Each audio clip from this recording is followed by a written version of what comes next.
우리가 치킨 얘기를 하면 영어 발음이 치킨인데 먹는 치킨 밤에 튀겨가지고 먹는 치킨으로 보통 생각하지. 근데 그런 경우도 있고 그리고 이 닭을 야 친구다 라고 생각하는 사람도 있고 인식에 따라 다 들리지. 목사님은 어렸을 때 닭을 친구들하고 생각을 했어. 근데 우리 어머니가 닭을 잡아라 그러면 꼭 나한테 잡으라 그러는 거야. 그때 내 나이가 여기 태양이 요만한 나이야. 그러니까 닭을 딱 잡으면 내가 생각하는데 평소에 조금 이상한 닭을 어머니 이상한 닭을 잡을 거 아니야. 근데 닭을 잡으려면 목을 이렇게 비틀어 갖고 날개 밑에서 넣어가지고 숨을 끊을 때까지 있어야 되는데 죽지 않으려고 막 팔을 발부둥 쳐. 그러면 태양이만한 나이 때니까 닭이 불쌍해 안 불쌍해? 불쌍해. 그래갖고 놓고 또 다른 닭을 잡아. 그래가지고 맨 처음에 어느 경우에는 흰 닭을 잡으려고 그랬는데 흰 닭이 발버둥 쳐갖고 불쌍해 놔주고 검은 닭을 잡았어. 그래갖고 검은 닭이 죽었어. 그 다음부터 목사님이 닭고기를 제대로 못 먹어. 먹기는 먹는데 그거 먹으면은 뭐 생각나? 그 닭이 발버둥 치는 거 생각나. 그래갖고 닭고기를 제대로 못 먹겠어. 그래갖고 목사님이 약간의 닭고기 트라우마가 있어. 나는 쟤들이 친구인데 얘는 치킨이야. 자, 이제 지금부터 보겠습니다. 그러니까 사물에 대한 인식이 얼마나 틀려진지 알겠지, 그지? 그것이 머릿속에 기억으로 남는 것이 뭐라고? 트라우마. 이야기. 너 제대로 안 듣고 지금 자식 물어보면 바로 대답을 해야지. 트라우마가 생긴다고. 근데 이 트라우마는 빨리 극복하는 것이 좋습니다. 알겠죠? 자, 그럼 이쪽으로 이제 들어오세요.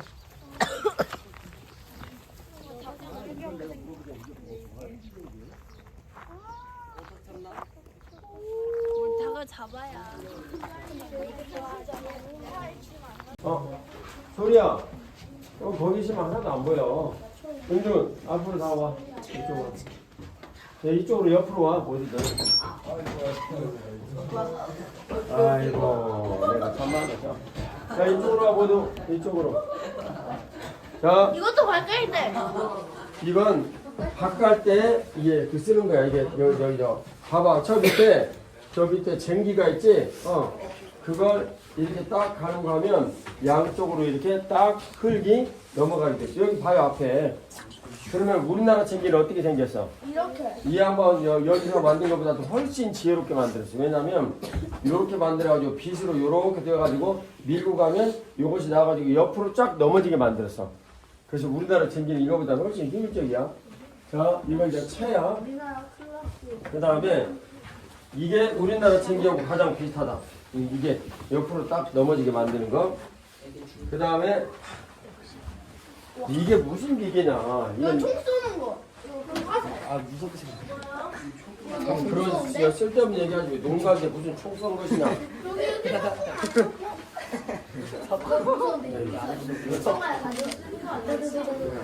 윤태양아 제가 무슨 다 들어.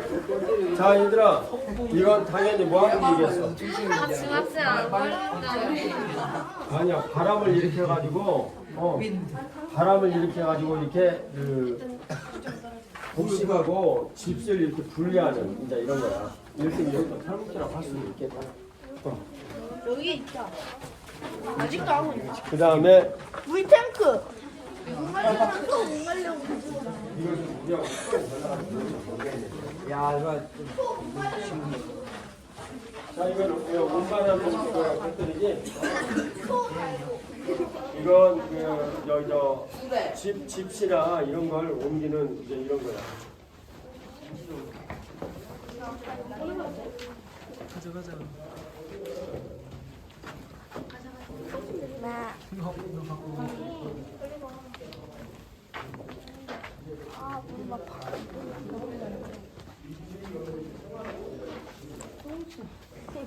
응? 좀 겁나 많아.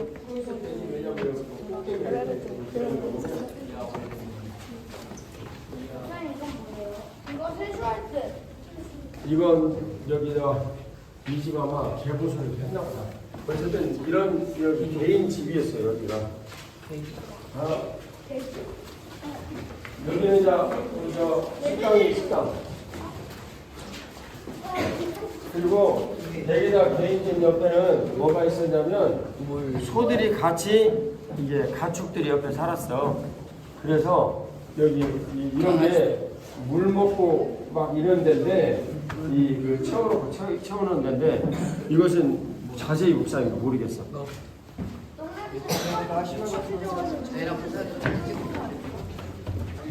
강아지.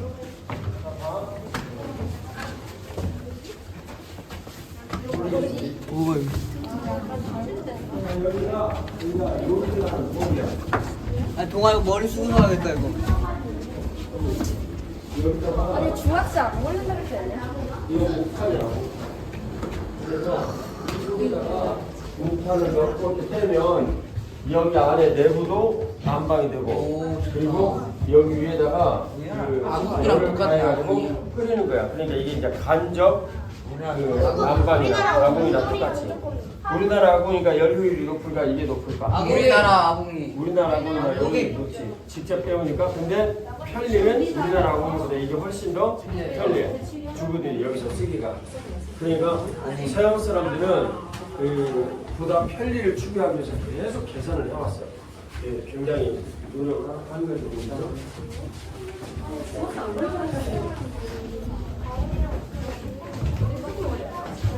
나 미역국이다.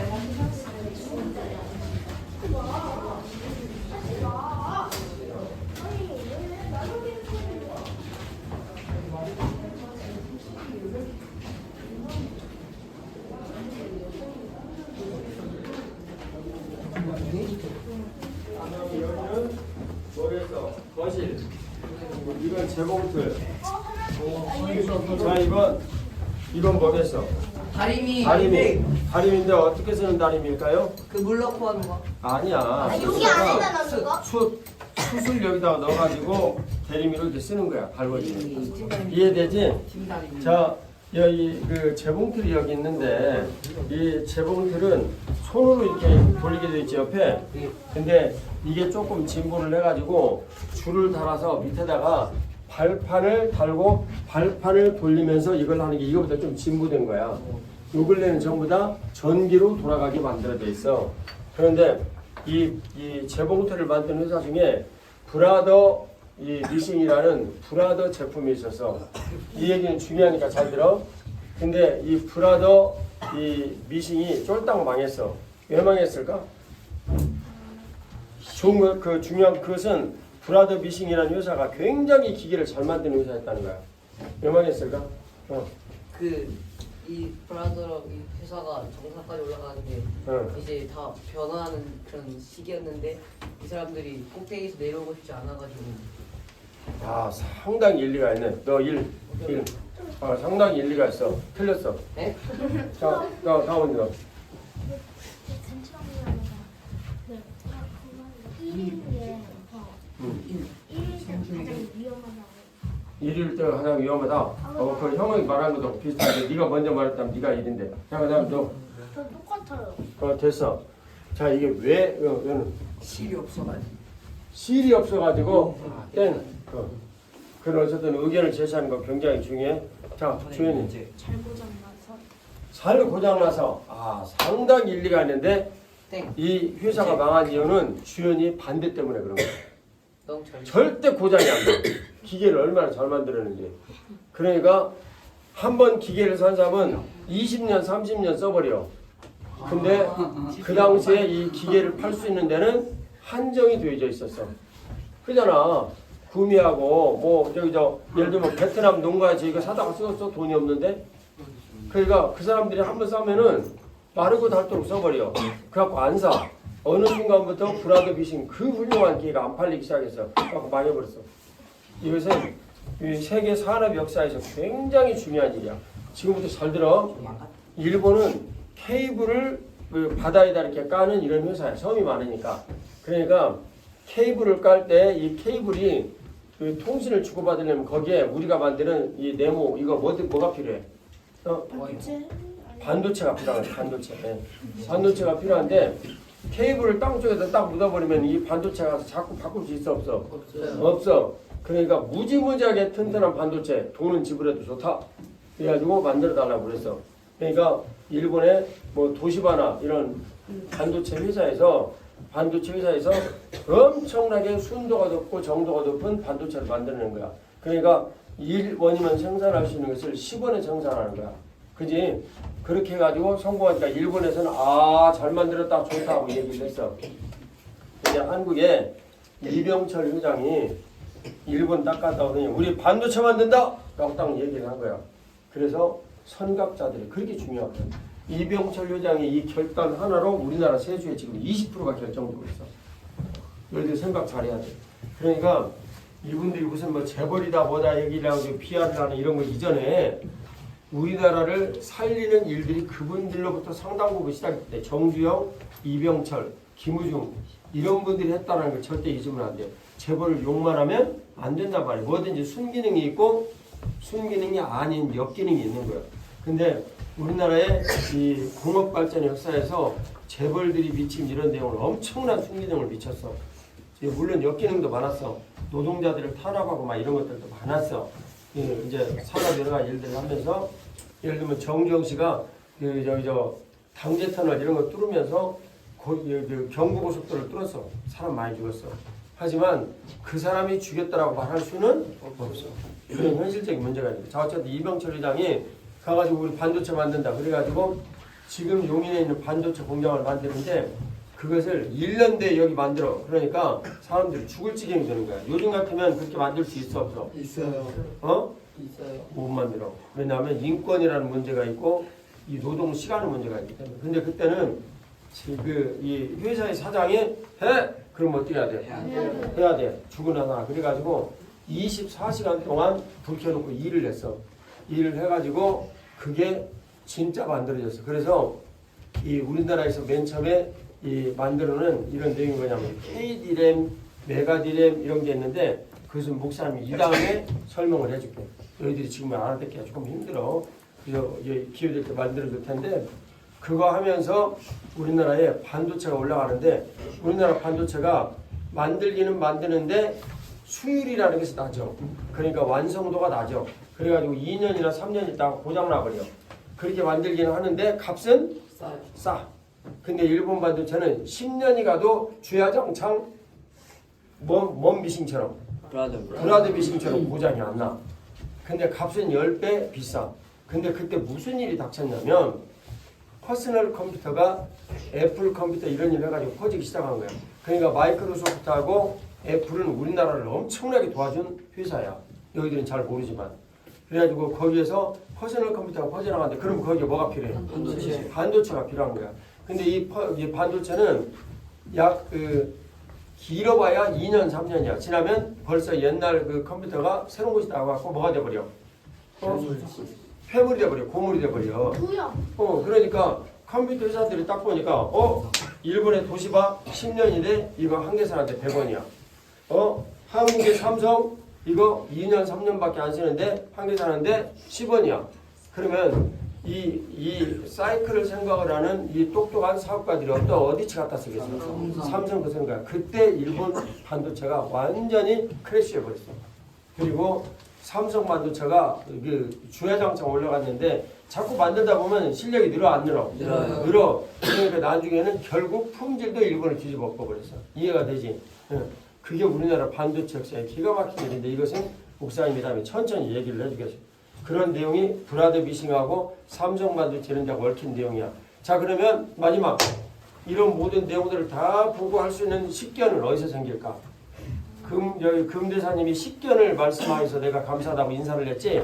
그분이 모든 지식을 다 흡수를 해가지고 자기 견해를 가지고 말을 할 수 있는 이런 것을 이제 우리가 거기서 본 거야. 그래서 금대사님의 강의는 굉장히 의미가 있었고 주의 깊게 들을 만한 그런 내용이었어. 아쉬운 것은 한국 문화의 영향을 이분이 얘기를 좀 했어야 되는데 할 기회가 없어서. 자, 식견을 가져야 돼, 여러분들이. 식견을 가지려면 민주현 어떻게 해야 돼? 생각 안 하고 있지? 이 아재는 어떻게 해야 돼? 생각하면서 들어야지 대답을 하지. 어떻게 해야 돼? 그럼 내가 너를 쳐다보지 너 딴 사람 쳐다보니? 그 다음 웃음이 대답이냐? 그 다음 어저께 얘가 어쩔 수 없이 뒷자리에 앉았는데 배선호가 딱 기대고 잤어. 얘가 그린 거예요. 헐. 아니 내가 뭐 네가 기대고 아니 왔네. 얘가 잘 부었다니까요. 맞아. 진짜로 안 일어나 보니까 얘가 누워있었어요. 진짜? 저는 10살. 네, 이건 장난은 예를 들면 김건웅 얼마든지 이런 거 장난할 수 있거든. 근데 한 번 하고 딱 끝나야지. 네. 그 다음부터 하면 안 돼. 근데 너는 계속하는 경향이 있거든. 그러면 안 돼. 그것은 아이들을 무시하는 거야. 인격적으로 문제가 되는 거야. 알았지? 선우야, 나도 너한테 장난으로 얘기하지 이거 진담으로 얘기하는 거 아니잖아. 근데 내가 벌써 2번 얘기했다고. 그러니까 잘못한 거지, 목사님. 미안합니다. 딱밤 때려주세요. 자, 이제 주의해야 돼. 알았지? 자꾸 아무리 재밌는 얘기를 하더라도 하면은 상대방의 인격을 무시하는 거야. 그래서 어저께 성찬이가 너희들한테 그런 일 당한 거야. 1학년 애들, 형한테 4학년 애들, 형한테 자꾸 얘기를 하면 되겠어, 안 되겠어? 안 되는 거예요. 그럼 굉장히 잘못하는 거예요. 그리고 오늘부터 아울러 성찬아, 내가 너를 우리 어른들하고 회의를 해가지고 4학년 남자아이들 책임자로 너를 임명을 했어. 그래서 지금부터 네 말을 안 듣는 놈들은 모두 나한테 데리고 와. 딱밤 10대씩 때려줄 테니까 알았지? 너와 예를 들면 목사님 모여라? 그러면 너는 누구를 얼른 챙겨가 데리고 와야 돼. 4학년 애들. 4학년 애들 손 들어봐, 남자애들. 너희들은 지금 이 순간부터 성찬이 형의 말을 안 들으면 그때부터는 뭐다? 낙방입니다. 낙방. 알았지? 정신 잘 차리고. 자, 그러면 10개를 높이려면 어떻게 해야 되냐면 많이 공부를 하고 많이 보고 보다 더 중요한 건 많이 생각하고 그 다음에 그보다 더 중요한 것은 내가 가지고 있는 생각을 정리해서 보다 더 많이 말하고 그게 스피치 하는 거야. 그래서 그 마지막 훈련하는 거야. 근데 이보다도 100배 1000배 중요한 게 있어. 뭘까요? 이 모든 것들을 깨닫게 해주시고 알게 하시는 성령 하나님을 늘 모시고 성령 기도드리면서 동행하니까 그런 사람들이 역사에 남는 게임 자식들 벌써 다 잊어버렸어. 게임 체인저. 너 일. 게임 체인저가 된다. 자, 그 다음에 자 조용. 그 다음에 이제 빨리 가야 되니까 누군가가 게임 체인저가 될 수 있는 사람들은 자신이 먼저 가지고 있는 무엇을 구체화해야 된다고 해서 주관성. 그렇지. 1. 주관적 생각을 구체화해야 된다고 그래서. 근데 그 주관적 생각은 대부분 내가 살고 있는 삶의 현장에서 사람들이 받아들이지 안 받아들이죠. 안 받아들여져. 그 안 받아들여지는 것을 객관화시키는 사람이 뭐라고? 게임 체인저라고. 히스토리 메이커라고. 알았지? 예. 제럴드 포드를 그때 여러분이 알려줬지? 제럴드 포드가 차를 만들었을 때 워싱턴 포스트나 뉴욕타임스는 차 들고 제임스 포드가 벌서는 이런 사파를 올려서 이런 고물이 어디가 있냐? 철도가 있는데 근데 제임스 포드가 이렇게 얘기를 했어. 뭐라고 얘기를 했냐면 철도는 정해진 시간에 맞춰서 내가 가고 철도가 원하는 대로 나를 내려다주고 거기서부터 내가 가야 된다. 내가 만든 자동차는 아무 때든지 내가 원하는 시간에 레노프킨이라는 뉴펜 교수가 얘기를 한 잉여인간의 이론인데 그게 0.1%의 창조자들, 브레이커들 이런 주관적 생각을 가진 사람들이 실제 모든 것들을 객관화시켜가지고 대유행시켜버리는 거야. 애플이 우리 속으로 들어오면 행복해. 처음에는 사람들이 반응을 안 했어. 근데 다 들어오니까 나가지를 못해. 그리고 전부 다 애플 보기 때문에 평생. 그래가지고 핸드폰 쓰다가 그 노트북 쓰다가 그 아이팟 쓰다가 계속 애플 쫓아가는 거야. 그걸 뭐라고 불래? 네? 기술의 아니야. 기술의 늘이라고 부르는 거야. 여기서 벗어나는 것은 굉장히 어려워. 이걸 뭐라고 얘기를 하냐면 생태계를 구축을 한다. 그렇게 말을 해. 이해가 되지? 그런 생태계를 구축을 해가지고 한 일가를 잃어버린 이런 기업들이 많아. 대표적인 게 애플일 뿐이야. 알겠죠? 네. 그걸 여러분들이 이제 알려면은 식견을 갖춰야 된다. 식견을 갖추는 것은 내가 생각을 정리를 해야 말을 할 수가 있다. 그래서 우리들은 스피치를 맨날 한다.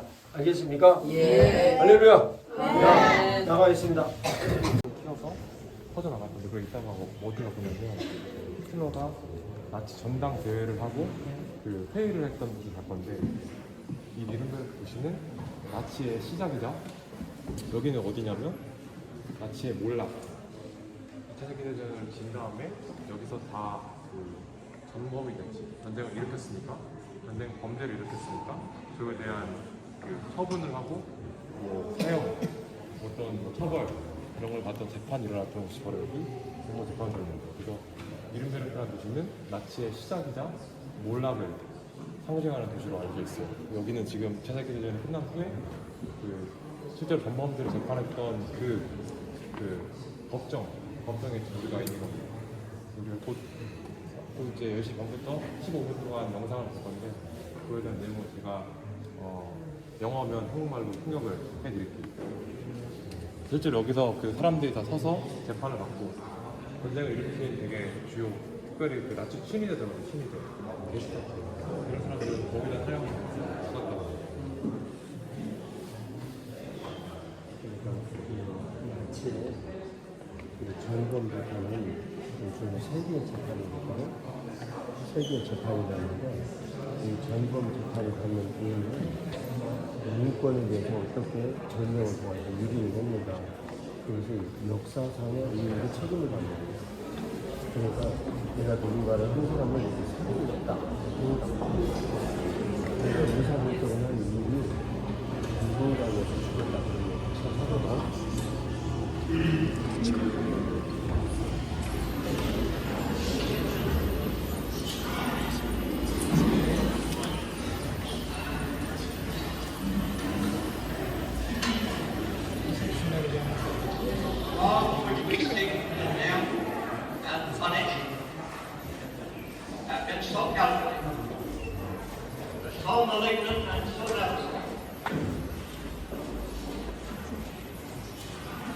Dans les temps où on passe au allemand, où tout est mis en œuvre pour qu'il disparaisse.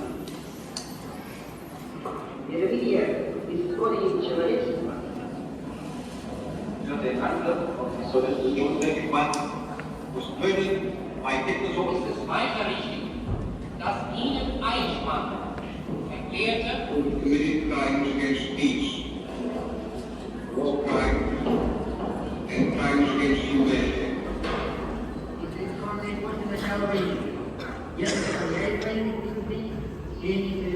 Приведение агрессивной войны и экстремистские, и поэтому не является преступлением против человечества. The opportunity was given to murder a large number of people who at one time or another had opposed Hitler.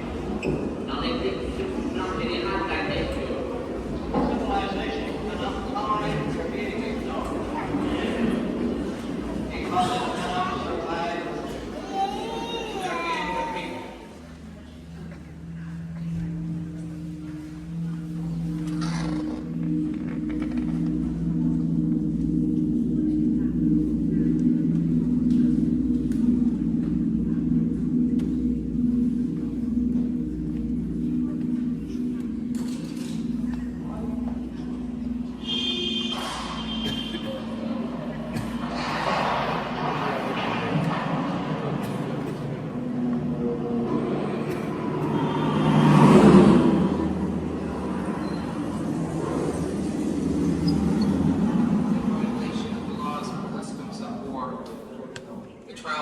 Sentences you for inhumane treatment as a crime against humanity.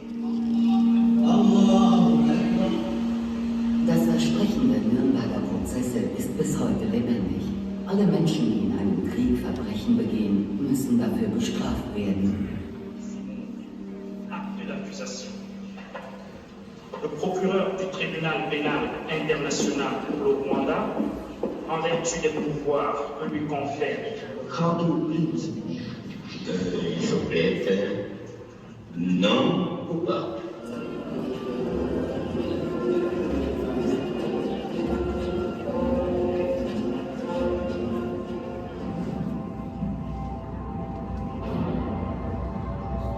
Im Zweiten Weltkrieg verüben die Nationalsozialisten schwere Verbrechen. Sie sprengen alle Regeln. Pläne für die Bestrafung dieser Verbrechen werden geschmiedet. Die Idee eines internationalen Militärgerichtshofs in entsteht.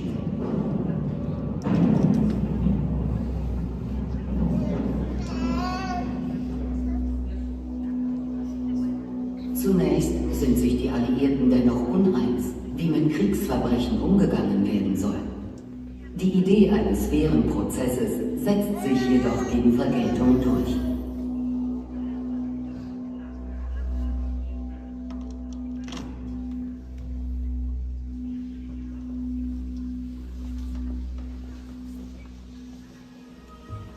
The answer of all abiding nations is found in the words of the historic Moscow Declaration. The United States of America, Great Britain, and the Soviet Union agree that Germans who take part in wholesale shootings, executions, and have shared in the slaughter inflicted on innocent people will be judged by the people they have outraged in order that justice may be done. The chiefs of council for France, Russia, Great Britain, and the United States signed the International Military Tribunal Charter establishing the laws by which the major war criminals will be tried.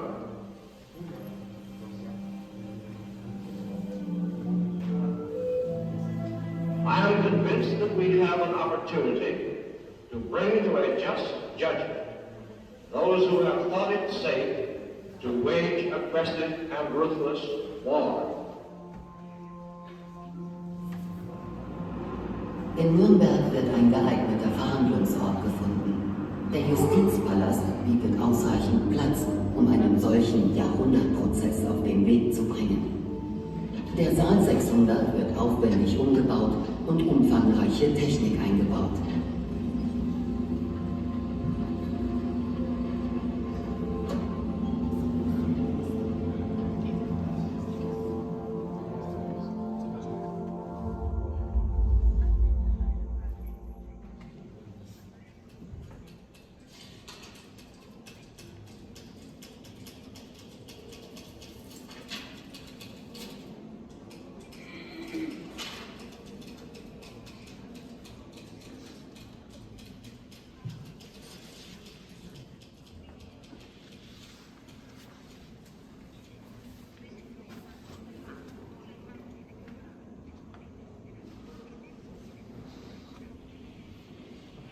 The wrongs which we seek to condemn and punish have been so calculated, so malignant and so devastating that civilization cannot tolerate their being ignored because it cannot survive their being repeated.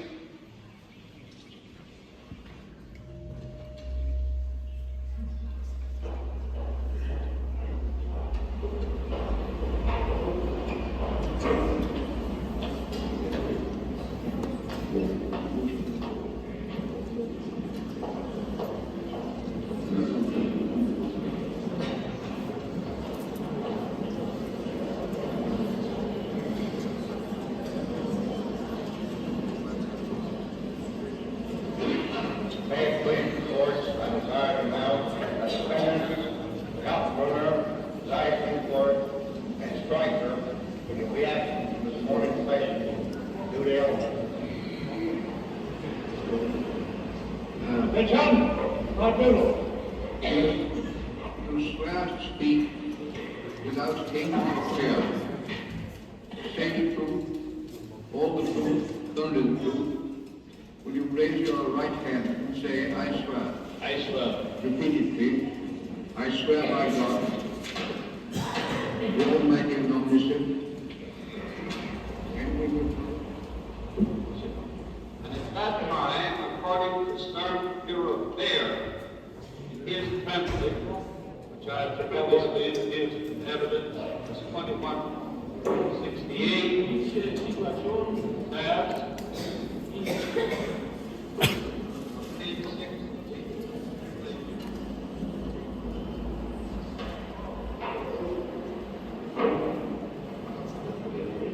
Mr. President and members of the Tribunal,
Am 1. Oktober 1946 werden die Urteile verkündet.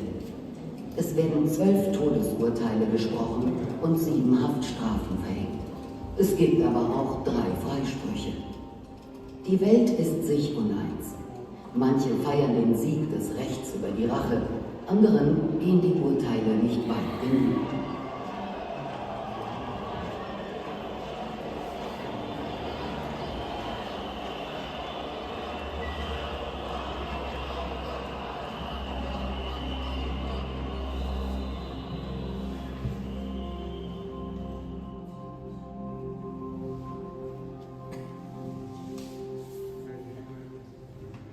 Dennoch entstehen aus dem Prozess wesentliche Neuerungen für die Weiterentwicklung des Völkerrechts. Everyone is entitled in full equality to a fair and public hearing by an independent and impartial tribunal in the determination of his rights and obligations and of any criminal charge against him. When it comes to war, should we really care about justice? British Foreign Secretary Anthony Eden took the view that, quote, the guilt of the Nazis is so black that they fall outside any judicial process. Others thought that show trials or mass executions would be the better response. But the United States, under Presidents Roosevelt and Truman, pushed for trials because the US said it was important to create a record of the Nazi system of terrorism. Trotzdem gibt es immer wieder Verbrechen, die völkerrechtlich relevant sind. Weltweit fordern Menschen, dass sie nicht ungesühnt bleiben. Das betrifft selbst Gewaltakte, die viele Jahrzehnte zurückliegen. Verstöße gegen internationales Recht, stellten die Richter damals treffend fest, werden von Menschen begangen, nicht von abstrakten Einheiten.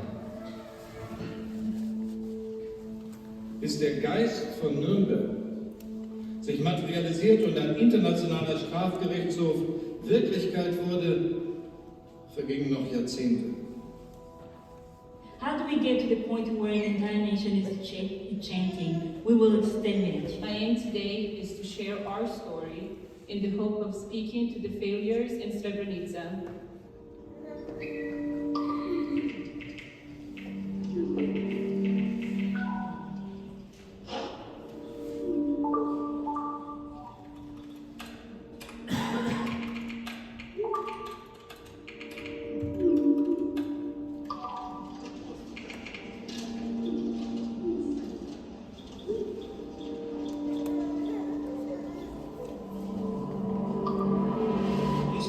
Filled with tragic chapters of hatred and persecution that have led to mass violence against persecuted minorities.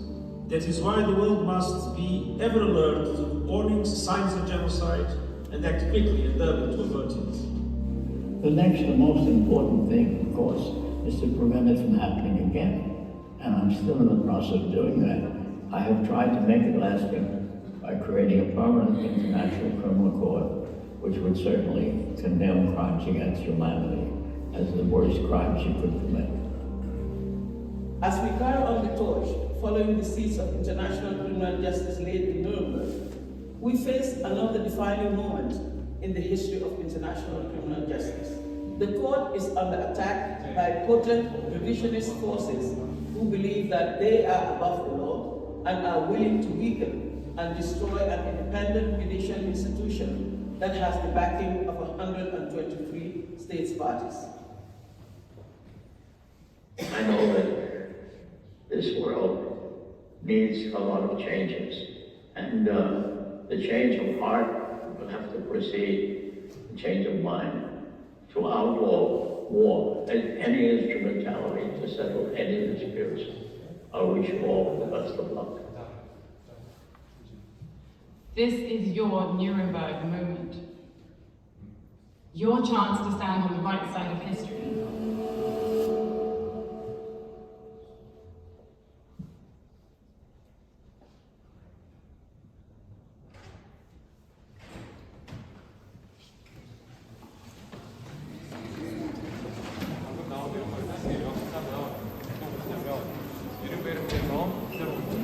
자살기 대전을 일으킨 전범들이 재판을 받고 처벌을 받았죠.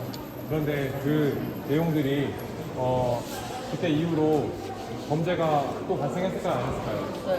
어떤 나라들에서는 다른 나라를 침공하기도 하고 또 어떤 나라에서는 또 그 히틀러는 유태인 집시들을 박해하고 죽였죠. 다른 나라들에서도 인권 탄압이 발생하고 있고 중국에서도 그 티베트 운동들이나 그런 일, 탄압하는 일들이 발생하고 있죠.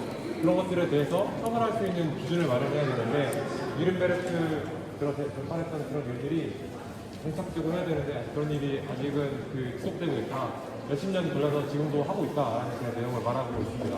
그래서 그 일 이후에 네덜란드 헤이그에 실제로 전범 국제 범죄 재판소를 만들어서 운영을 하고 있고 그 많은 나라들이 모여서 공조를 해야 한다. 그 마지막에 나왔던 사람 있죠. 그 사람이 실제 1946년부터 47년까지 니른베르크 전범 그 재판 담당했던 그 가장 제 생각에 치프 프로스큐터니까 가장 중심이 되는 부장 뭐 검사 그런 사람일 거예요. 그 사람이 나와서 앞으로도 이런 일을 지속해야 한다라고 말했습니다. 그리고 영상이 찍었습니다.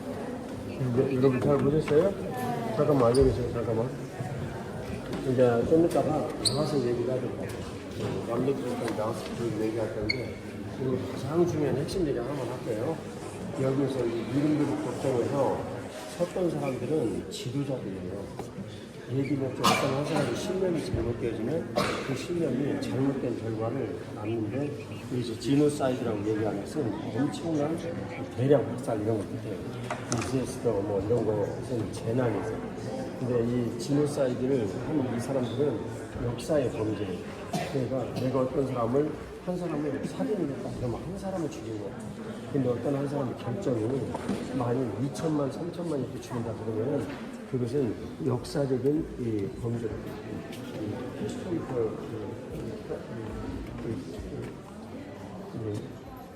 크리미널 이 문제가 되는 거예요. 그래서 그 문제를 여러분들이 여기서 생각하고 결정을 하면서 지도자는 그런 책임을 지는 사람이에요.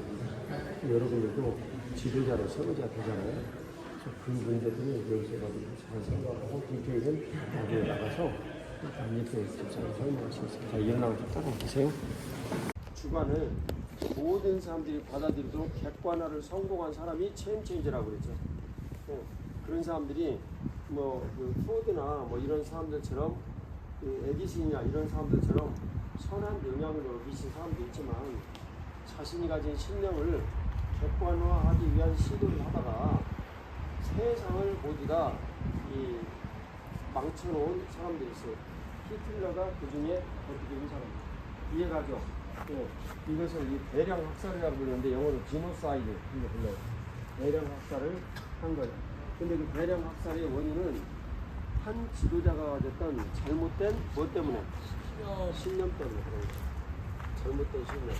이 신념이 하나님 아버지께서 우리에게 주신 자유의지 속에서 나오는 것이기 때문에 무시할 수는 없는데 성령 하나님께서 우리 가운데 만들어주신 어떤 이 통로로 그 신념을 가질 것이냐 아니면 이게 갈라디아서 5장 16절에 성령 하나님을 따를 것이냐 아니면 육체를 따를 것이냐 5장 19절에서부터 21절까지 육체를 따를 것이냐 온갖 탐욕, 추악, 욕심 뭐 이런 것들을 따를 것이냐 그런 문제들이 우리들 앞에 항상 있어요.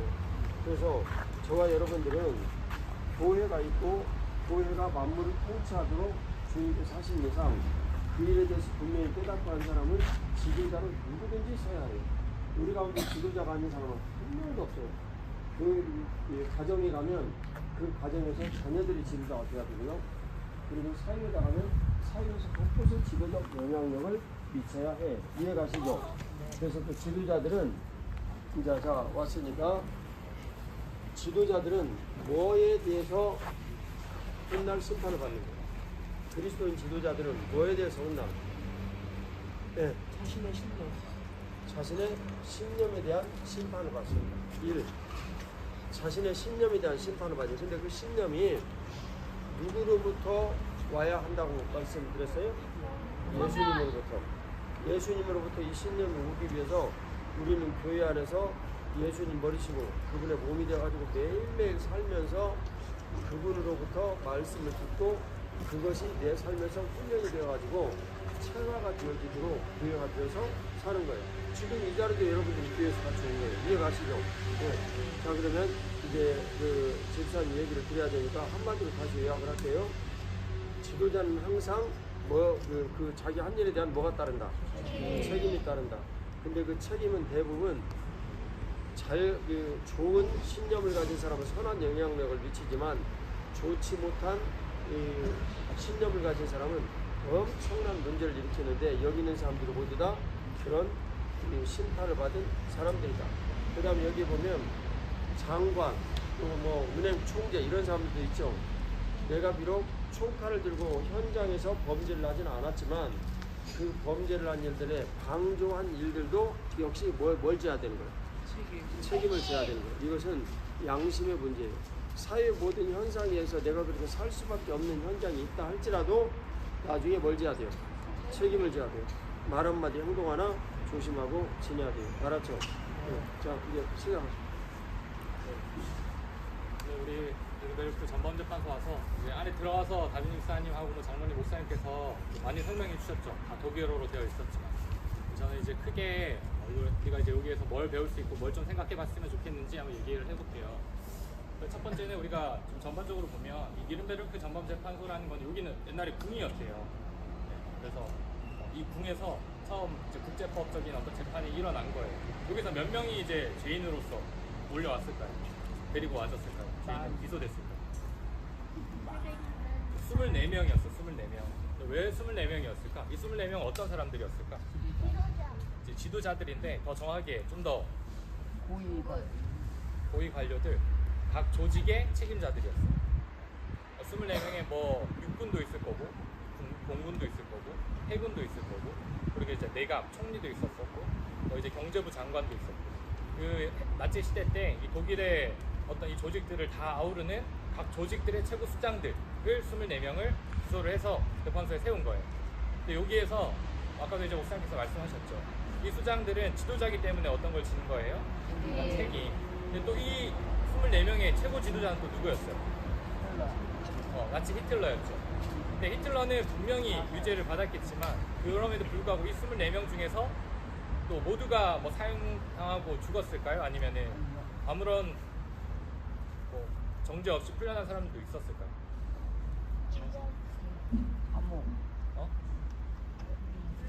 자살. 맞아요. 4명이 무죄로 풀려났어요. 사형당한 사람도 있었고 대부분은 자살을 하거나 했지만 또는 10년형 뭐 이렇게 작은 형벌을 받았던 사람들도 있었어요. 그렇게 무죄를 받았던 사람들은 왜 그렇게 받았었을까?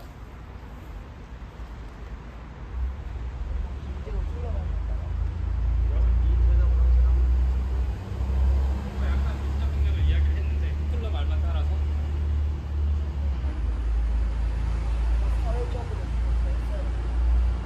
사회적으로 잘 안 들렸어요. 사회적으로 약간 자기가 원해서 한 게 아니라 강제적으로 했기 때문에. 비슷한 맥락인데, 자, 아까 최고 지도자가 누구였다고 했죠? 히틀러였죠. 그러면 그 밑에 있는 24명의 수장들도 히틀러 포함이지만 누구의 말을 따라서 움직였던 거예요? 그렇죠. 그러면 이제 우리가 목사님께서 모든 책임에서 그런 사람들이 지도자의 말을 따랐어요 라고 한다고 모든 책임에서 자유로울 수 있는 건 아니지만 국제법적으로 또는 이 법이라는 속성은 벌을 내리는 데 있어서 되게 조심스러워요. 그래서 그 부분을 우리 또 한번 좀 생각해봤으면 좋겠는데, 예수님께서도 누군가를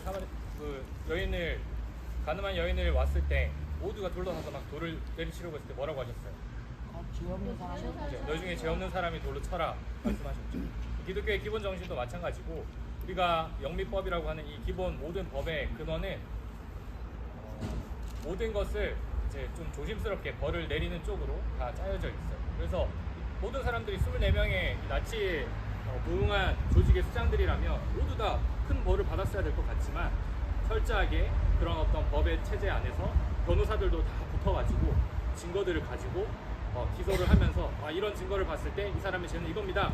변호인들이 그렇지만 이 사람들은 이런 것들로 해서 참작이 되어져야 돼서 벌을 받는 것은 합당하지 않습니다. 이렇게 이제 싸움들이 법정에서 일어났던 거예요.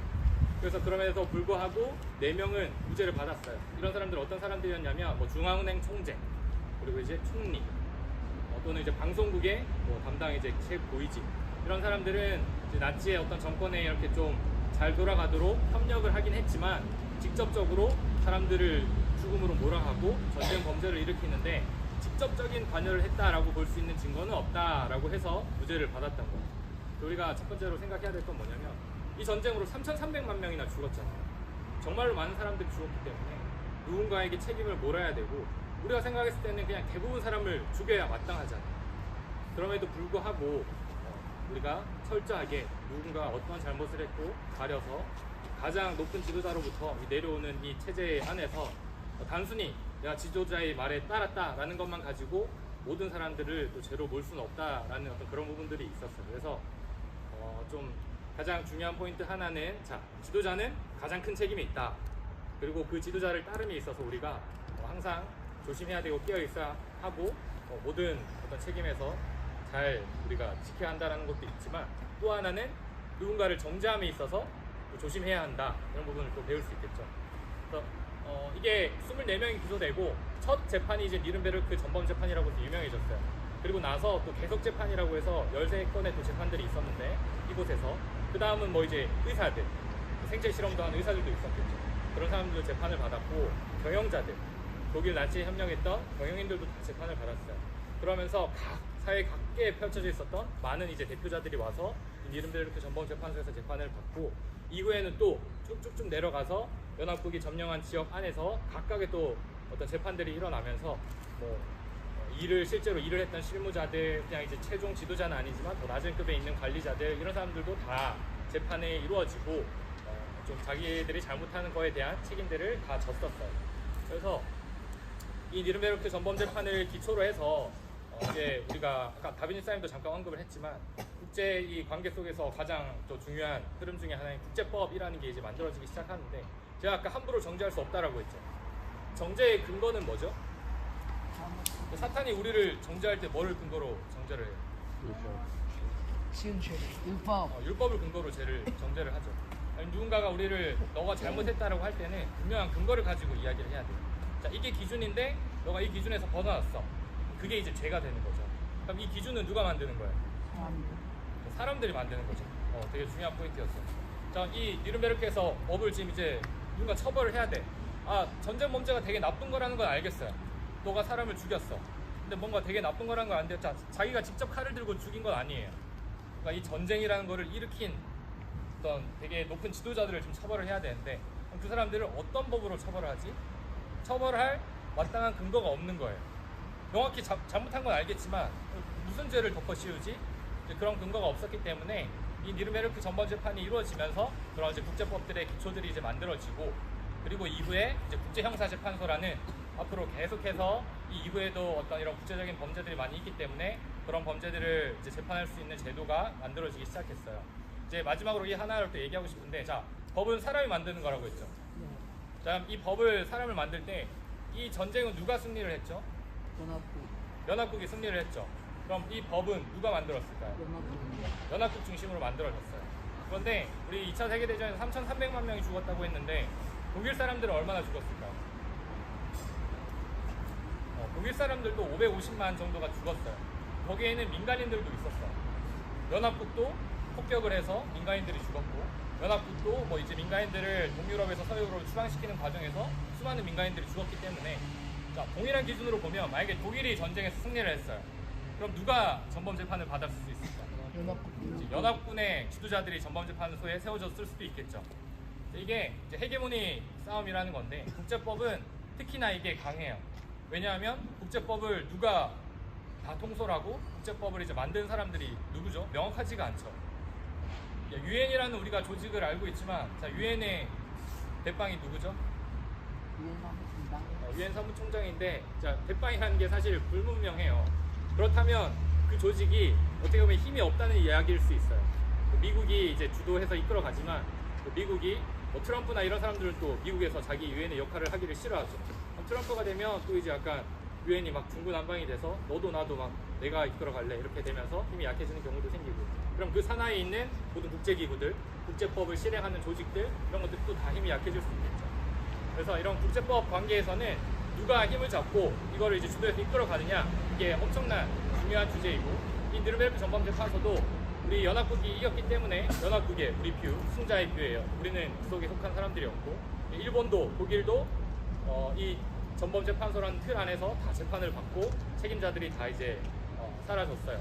근데 우리도 혜택을 받은 입장이었죠.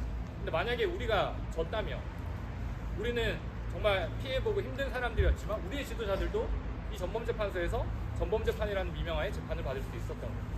그래서 여기서 항상 국제관계에서 가장 중요한 건 뭐냐면 우리가 국내라면 이제 법치주의나 여러 가지 일들로 우리를 보호해주는 장치들이 있지만 이 국제관계 속에서는 그 나라의 국력, 전쟁에서 이겼냐, 또 너를 스스로 지킬 힘이 있냐, 이게 모든 정의를 결정하고 이게 죄다라는 것까지도 결정할 수 있게 돼요. 그래서 이 국제관계 속에서 가장 중요한 게 이 힘의 헤게모니다. 그걸 항상 생각을 해야 되고 그래서 국력이 중요한 거예요. 그래서 우리가 만약에 나중에 정말로 국력이 세져서 이런 흐름들을 좌지우지할 수 있게 된다면 우리가 생각할 때 좀 더 정의로운 모습으로 바꿀 수도 있겠죠. 그렇지만 우리가 힘이 없다면 그냥 끌려가는 수밖에 없고 그런 힘을 잡은 사람들이 세우는 자기들만의 논리로 만든 법에 따라서 우리는 잘못이 없지만 정죄를 받을 수도 있게 되고 우리는 잘못한 게 없지만 또 재판소에서 우리의 책임자들이 벌을 받을 수도 있게 되는 거예요. 우리 이제 목사님도 지금 이제 우리 교회의 지도자잖아요. 근데 만약에 우리나라에서 헤게모니를 잡은 사람들이 나중에 뭐 이제 차별금지법 이런 것들도 있죠. 이런 것들로 인해서 목사님을 이제 정죄할 수 있는 그 힘이 생기는 거예요. 그런 법들로 인해서 목사님이 아이들한테 신앙을 전달하는 게 잘못이다 하고 이제 헤게모니를 잡고 정해져 버리면 그걸 근거로 처벌할 수 있게 되는 거예요. 그래서 항상 법이라는 거는 진짜 사람이 만든다. 그리고 누가 헤게모니를 쥐고 그 법을 만드는지가 이 정의를 결정하고 죄의 범위를 결정을 한다. 그럼 그 법을 우리나라에서 그 법을 만드는 사람들이 누구예요? 그죠, 국회의원들이죠. 그래서 그 우리나라 안에서는 그 국회의원들을 잘 뽑는 게 너무나 또 중요하다. 그래서 우리가 어떤 시각으로 또 뽑아야 된다고 했었죠. 이게 정치적 신념과 종교적 신념이 구분되는 게 아니라 같이 그렇지 않으면 다 영향을 받고 우리의 종교적 신념이 깨어져 버릴 수 있다. 그래서 항상 생각을 하고 그런 부분들을 좀 기억하는 경험이었으면 좋겠습니다. 네. 네, 박수. 자, 예, 퀴즈를 내겠습니다. 그 남재택 기수사님 말씀하신 내용 중에 답이 있는데 법치와 법의 통치가 어떻게 다른가 얘기하십니다. 법치는 치가 들어가고 법은 치가 안 들어가요. 자, 또 상당히 어려운 내용이에요. 자, 법치라는 것은 우리 그 교회에서 얘기하는 새언약의 법 인행하고 똑같은 내용인데 법이라는 것은 법 그 자체가 통치할 수 있도록 사회의 모든 구조가 맞아 들어가는 거예요. 근데 법의 통치라는 것은 내가 만일 그 법을 가지고 뭔가 운용할 수 있다 그러면 이 법을 가지고 통치를 할 수가 있는 이런 일이 되는 거예요. 거기에는 불의한 사람이 어떤 신념이 들어가면 그 법을 이용을 해가지고 통치를 하는 거예요. 우리가 이제 조금 있다가 채펄린 광장이라는 데 가서 목사님 이제 설명을 할 텐데 미리 사전 얘기만 조금 할게요. 법을 이용을 해서 매우 효과적으로 사람들을 통치를 할 수가 있어요. 남재택 기수사님이 그 국회의원들의 법을 만든다라고 했지. 그러면 그 법을 이용을 해서 통치를 할 수가 있어요. 히틀러 시대에도 민주주의 구현이 정말 괜찮게 잘 구현이 된 법 체제를 가지고 있었어요. 독일은 이 법에 있어서 상당히 선두자적인 위치를 차지하고 있었어요. 근데 이곳 뉘른베르크에서 히틀러가 정권을 딱 잡는 토대를 마련을 하고 이 독일 전체로 그 영향력을 넓혔다고요. 이제 히틀러는 대체적으로 보건데 정권을 법을 이용을 해가지고 잡았지 불법 폭력을 이용을 해가지고 레닌처럼 잡은 것이 아니에요. 그것이 우리들에게는 굉장히 중요한 거예요. 자, 그러면 또 하나의 퀴즈. 우리가 지도자로서의 역량을 갖고 지낸다라는 것은 오늘 뉘른베르크 법정에 와보니까 우리에게는 뭐가 필요하다? 네. 법이 필요하다. 그렇지, 법이 필요하다는 얘기는 지금 했잖아. 자, 그 다음에 예? 책임. 그 다음 또 지도자. 또 똑똑한 거. 또 지휘자. 또 예? 뭐가 필요하냐면 도덕적 양심이 필요해요. 그런데 이 도덕적 양심이 가장 크게 영향을 미치는 것은 이 종교와 문화의 이 영향력이 가장 커요. 종교와 문화의 영향력이 가장 큰데 이 문화의 그 영향력은 각 민족들마다 다 다르죠. 근데 이 종교적 이 영향력은 우리는 그리스도인이잖아요. 그러니까 하나님 아버지께서 우리에게 주신 양심을 쫓아 행동을 해야 하는 거예요. 그래서 그 일이 구비가 되어지지 않은 이 세계의 모든 조직은 언제 어떻게 될지 전혀 예측도 못하고 알 수도 없어요.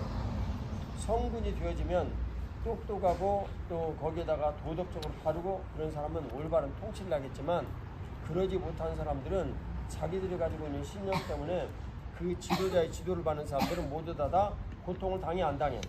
똑같이 당해요. 아무리 내가 선하게 행동을 해도 소용이 없어요. 그 사회의 지도력을 그 지도자가 잘못 가지고 가버리기 때문에 그걸 성경에서 기록한 성경이 무슨 성경이에요? 지도자가 중요하다. 그렇지. 열왕기 성경이에요. 이 열왕기 성경을 보면 지도자가 얼마나 중요한가라는 것을 알 수가 있어요. 자, 그 다음에 히틀러가 러시아에 쳐들어갔을 때 러시아에서 약 2천만 명이 죽었거든요. 그러니까 3분의 2가 러시아에 죽어버렸어. 희생자에.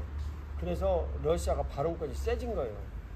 그 다음 소련이라고 부르죠. 그 당시에 소비엣 유니언, 소셜리스트 유니언, USSR, 유니언 오브 소비엣 소셜리스트 리퍼블릭인데.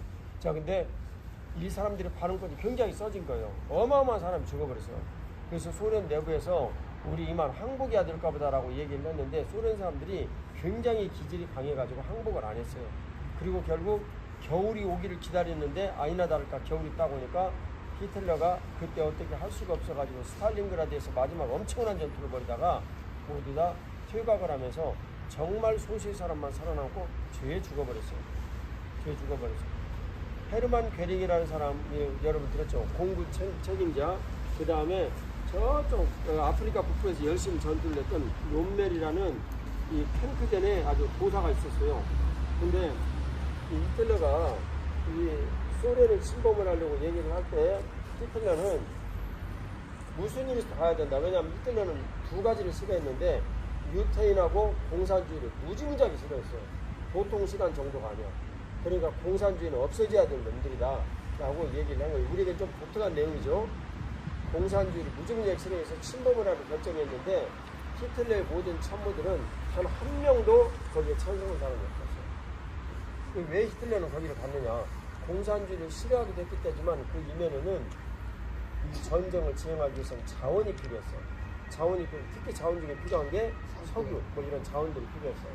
식량, 석유, 목재 이런 것들이 이제 필요했는데 그 일을 확보하기 위해서 소련을 침범을 한 거예요. 폴란드도 그 일의 일환이에요. 일본도 그거 확보하기 위해서 동남아시아를 침범을 한 거예요. 이해가시죠? 자, 봐요. 그래서 히틀러의 이 결정은 모든 참모들이 다 반대를 했는데 특히 롬멜은 북아프리카에 있는 정예군을 뽑아가지고 소련 전선으로 보낸 걸 보면서 우리는 이 전쟁이 졌다라고 롬멜은 말을 했어요. 근데 이 롬멜은 탱크전의 귀재거든요. 근데 이 장수도 끝없이 이 히틀러가 이런 방식 저런 방식으로 괴롭히니까 결국 자살해버렸어요. 그래서 여기서는 없는 거야. 롬멜이.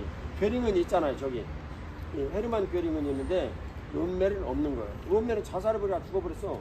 히틀러한테 괴롭힘을 당해갖고 그 말을 했다고. 자, 이제 이 내용을 여러분들이 생각을 잘 하셔야 돼요. 마지막 얘기를 다시 한번 또 반복하겠습니다. 결국 알고 보니까 징기스칸이나 히틀러나 비교를 해보면 누가 더 악독한 사람이야? 네? 아니야. 징기스칸이 훨씬 악독한 사람이야. 히틀러하고는 비교도 안 되게 10배, 20배 악한 사람이야. 근데 왜 징기스칸을 우리들은 영웅이라고 얘기를 하고 그럴까? 그것도 이겨서 죽인 사람, 죽인 그 독일 사람들이 한 20년쯤에 유행가를 만들어서 징기스칸 하고 유행가를 만들었어. 그래갖고 여기 숭배하는 사람들이 있다니까. 정신 나간 놈들이야.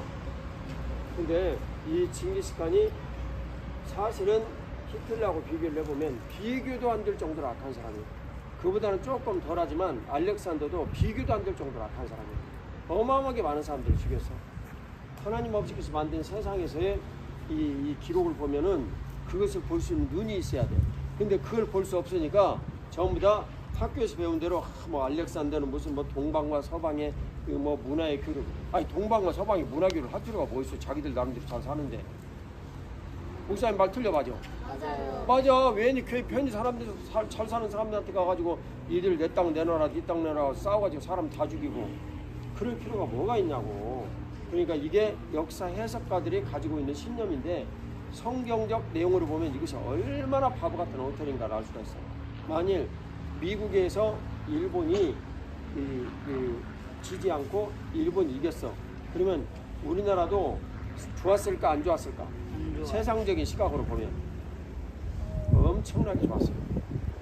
왜냐하면 일본은 대선일체 그래가지고 조선과 일본이 같이 전쟁을 했다고 얘기를 해. 그것을 야스쿠니 신사에 가서 목사님 내 눈으로 봤어. 내 눈으로. 일본인들은 조선과 일본이 같이 전쟁을 했다. 이런 인식을 가지고 있어. 그러니까 일본인들한테 무시는 당하겠지만 그래도 한국 조선 사람으로서 누릴 수 있는 이런 것은 중국인이나 뭐나 뭐 이런 사람들보다 훨씬 가진 것이 많았대. 왜냐하면 일본이 세계를 통째로 지배자로 군림을 했기 때문에. 이해가 가죠? 네. 근데 그것은 옳지 못하다. 왜냐하면 왜 옳지 못해요? 제국주의나 전체주의가 가는 길은 옳지 못해요. 이해 가죠? 네. 그런 내용을 생각을 잘해야 되고 역사 인식이 분명한 사람은 그 나라가 후퇴해서 가지 않습니다. 자, 마지막 내용. 우리가 이런 그 엄청난 지노사이드를 당하고 이런 일을 많이 안 하니 우리는 어떻게 해야 됩니까? 어떻게 해야 됩니까? 두 가지를 얘기를 하면 1점. 신념을 어떻게 해야 됩니까? 도덕적인 양심으로. 네. 도덕적 양심을, 신앙에 의한 도덕적 양심을 갖고. 그 다음에 또 한 가지. 자, 또 한 가지 누구 얘기해보세요. 예? 예? 책임을 가져야지. 그 책임을 가져야지. 또 두 가지인데 도덕적 양심에 근거한 삶의 균형을 여러분들이 가져야 돼요. 특히 지도자들이, 여러분들 같은 지도자 같은 사람들이 해야 되고, 두 번째는 힘을 갖춰야 돼요. 힘을 갖추지 못하면 그 남지특 집사님이 얘기를 했잖아요. 이 전쟁 법정에 히틀러가 이겼으면 누가 서는 거예요? 연합군. 예, 연합군이 아이젠하우나 이런 사람들이 쓰는 거예요. 전쟁 범죄자로 쓰는 거야. 장제스 전쟁 범죄자로 쓰는 거지. 그리 되는 거예요. 그다음 누구요? 영국의 누구야? 처칠. 그 사람 전쟁 범죄자로 쓰는 거야. 전부 다. 역사는 그렇게 무서운 거예요. 힘을 가져야 전쟁이 일어나지 않습니다. 근데 그 힘을 가지려면, 국방력을 가지려면 뭐가 들어가? 돈이 들어가. 그래서 경제가 그 국방력의 모든 것들을 좌우하는 거예요. 자, 기도드리고 출발하겠습니다. 하나님 아버지, 뉘른베르크 법정에 왔습니다.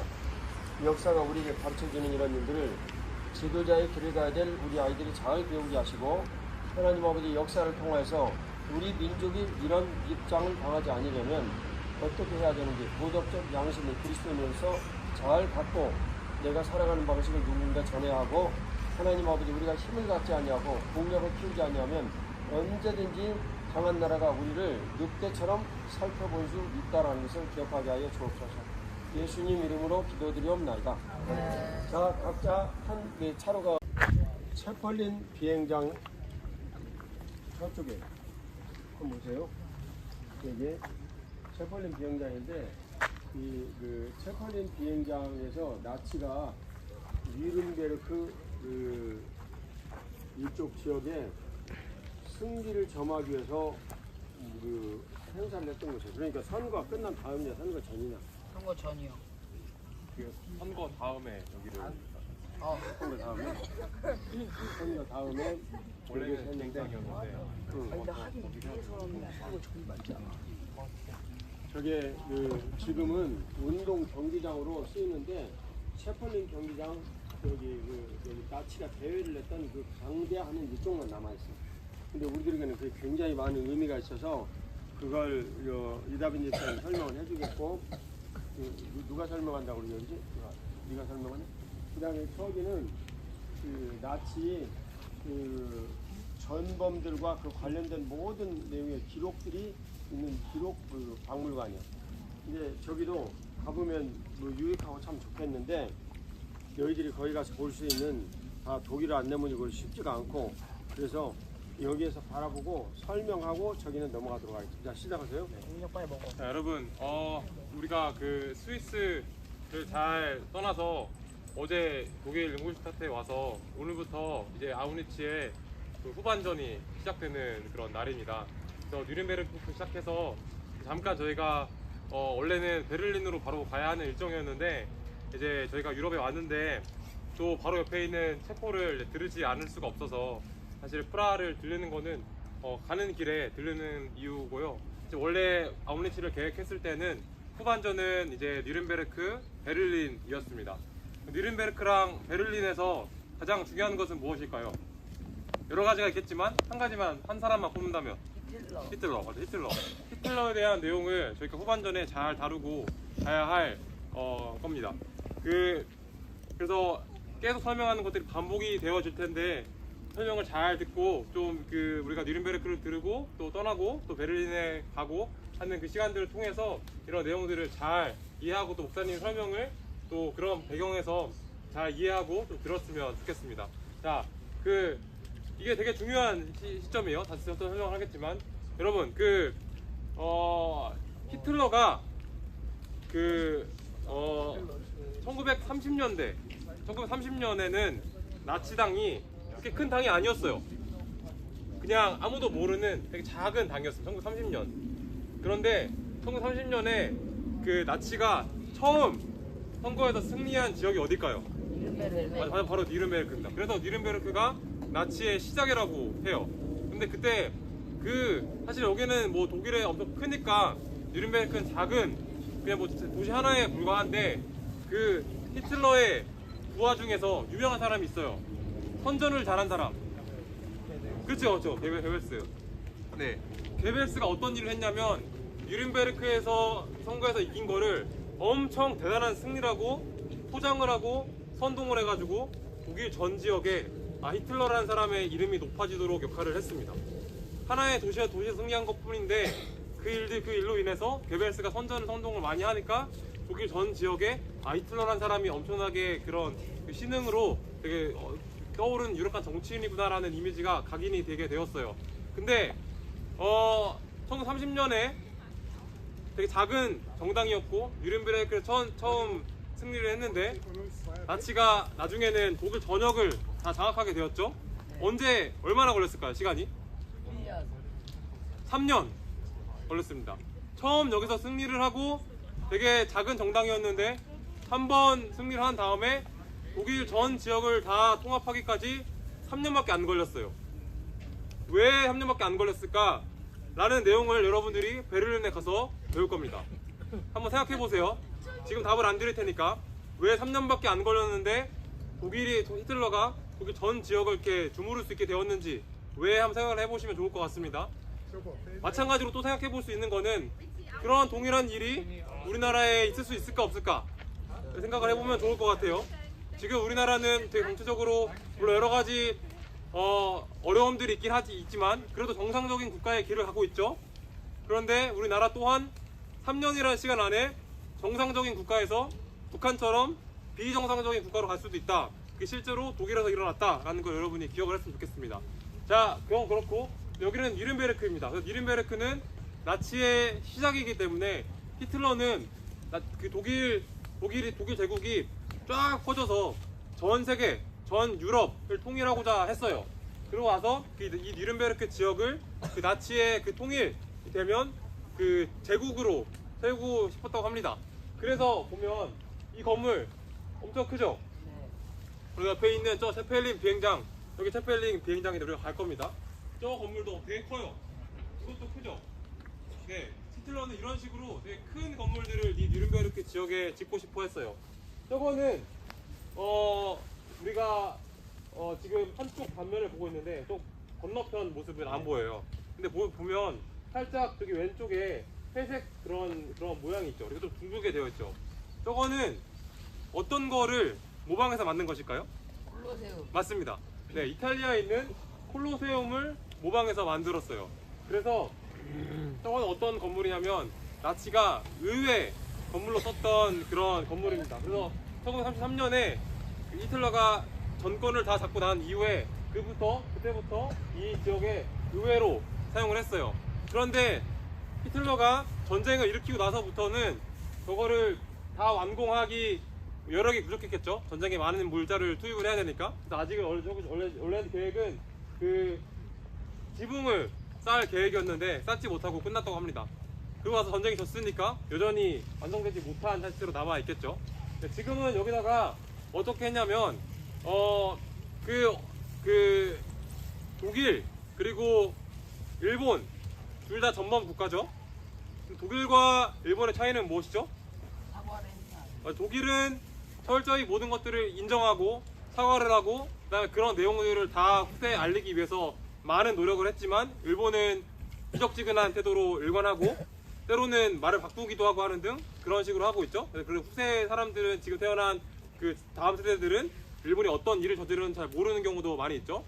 독일은 여기서 저기 의회 건물로 남아 있는데 의회 건물로 사용되었었는데 어떤 일을 했냐면 저기다가 나치 기록 박물관을 옆에 지어가지고 그런 독일 의회 상징과도 같은 건물 바로 옆에다가 나치가 어떤 일을 했는지 그런 기록들을 전시하는 박물관을 세웠습니다. 이것도 마찬가지로 우리가 전범재판소에서 본 것처럼 독일 지금 나라가 이 히틀러가 했던 범죄들, 세계 2차 대전 일으켰던 그런 내용들에 대해서 사과하고 또 후세들에게 교육시키기 위해서 얼마나 많은 노력을 하고 있는지를 볼 수 있는 그런 내용입니다. 네, 여기까지입니다. 자, 여기에서 여러분들이 이제 배워야 될 그 중요한 메시지가 있는데 역사는 이 문제를 어떻게 서술할 것인가. 이 문제가 항상 숙제예요. 역사는 이 문제를 어떻게 서술할 것인가.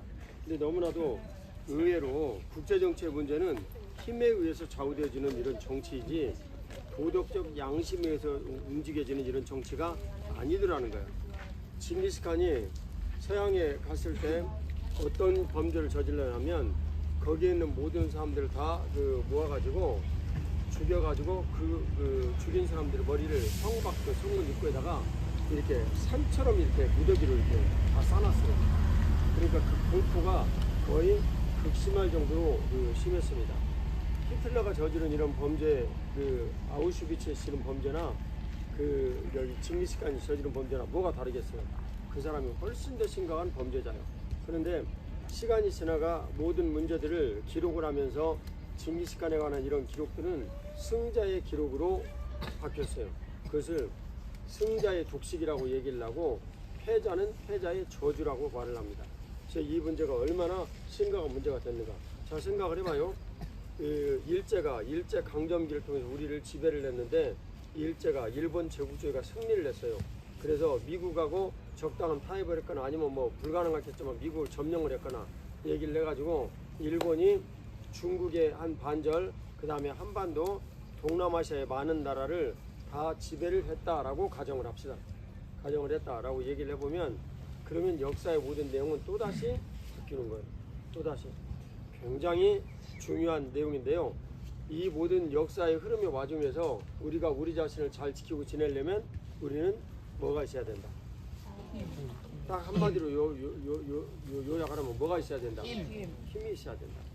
근데 그 힘이나 이 모든 내용들이 나오는 것이 이제는 문제인데 아까 이다빈 집사님이 지금부터 하반전에 접어든다고 그랬죠. 그래서 여러분들이 지금까지는 아주 참 행복하고 즐겁고 기쁘게 열심히 놀면서 지냈으면 지금부터는 머리를 많이 써야 되는 시간이에요. 알겠죠? 머리를 많이 쓰고 이제 지내야 되는데 실제 그 힘이 어디서 나오냐는 거예요. 어디서? 기독교인 우리는 그 힘이 어디서 나오는지를 정말 잘 깨닫고 알아야 합니다. 여기에 와서도 그렇고 또 우리나라에 있을 때도 그렇고 힘이 도대체 어디서 나오는가. 이 힘이 이것이 큰 문제인데 선동을 잘하는 이 정치가들 괴벨스를 아까 얘기를 했죠. 괴벨스를 선전한다. 독일어는 프로파간다 그리 말을 하던데 이 선전하는 사람이 굉장히 큰 역할을 많이 해가지고 나치 독일이 3년 만에 어마어마한 선동을 일으키면서 집권을 했는데 이 선동을 한 이 일들의 이 핵심 내용은 뭐냐면 독일 민족의 욕망을 자극을 해가지고 독일 민족을 선동을 한 거예요. 선동을 해가지고 그것이 옳은 것이냐 모두 얘기를 하는데 이 내용은 모두 다 히틀러의 야망으로부터 시작이 되어진 그런 일이었어요. 선동을 한 거예요. 선동. 자, 그런 데서 힘이 나오는 거예요. 그 다음에 또 그 다른 힘은 양심에 의해서 모든 사람들이 서로 협력하고 협동을 해가지고 힘이 나와요. 자, 앞에 있는 힘하고 뒤에 있는 힘은, 앞에 있는 힘은 짧은 시간 내에 업그레이드, 업이 가능하다면 뒤에 있는 힘은 천천히 업해야만 가능한 이런 일이에요. 우리들은 그렇다라고 얘기를 해서 짧은 시간 내에 선동을 해가지고 우리들만의 유익을 위해서 주변에 있는 사람들이 범죄할 수는 없어요. 다 쳐다봐. 여기서 빨리 맞추고 체벌림 비행과 가야 된단 말이야. 그럴 수는 우리가 없어요. 그러면 우리가 정말 이렇게 힘을 가질 수 있는 이런 내용들을 우리들이 뭔가 이렇게 가져야 되는데, 전체주의 국가는 또 제국주의 국가는 힘을 딱 얘기를 해가지고 따라 그러면 무조건 그렇게 따라야 돼. 안 하면 어떻게 돼? 죽어.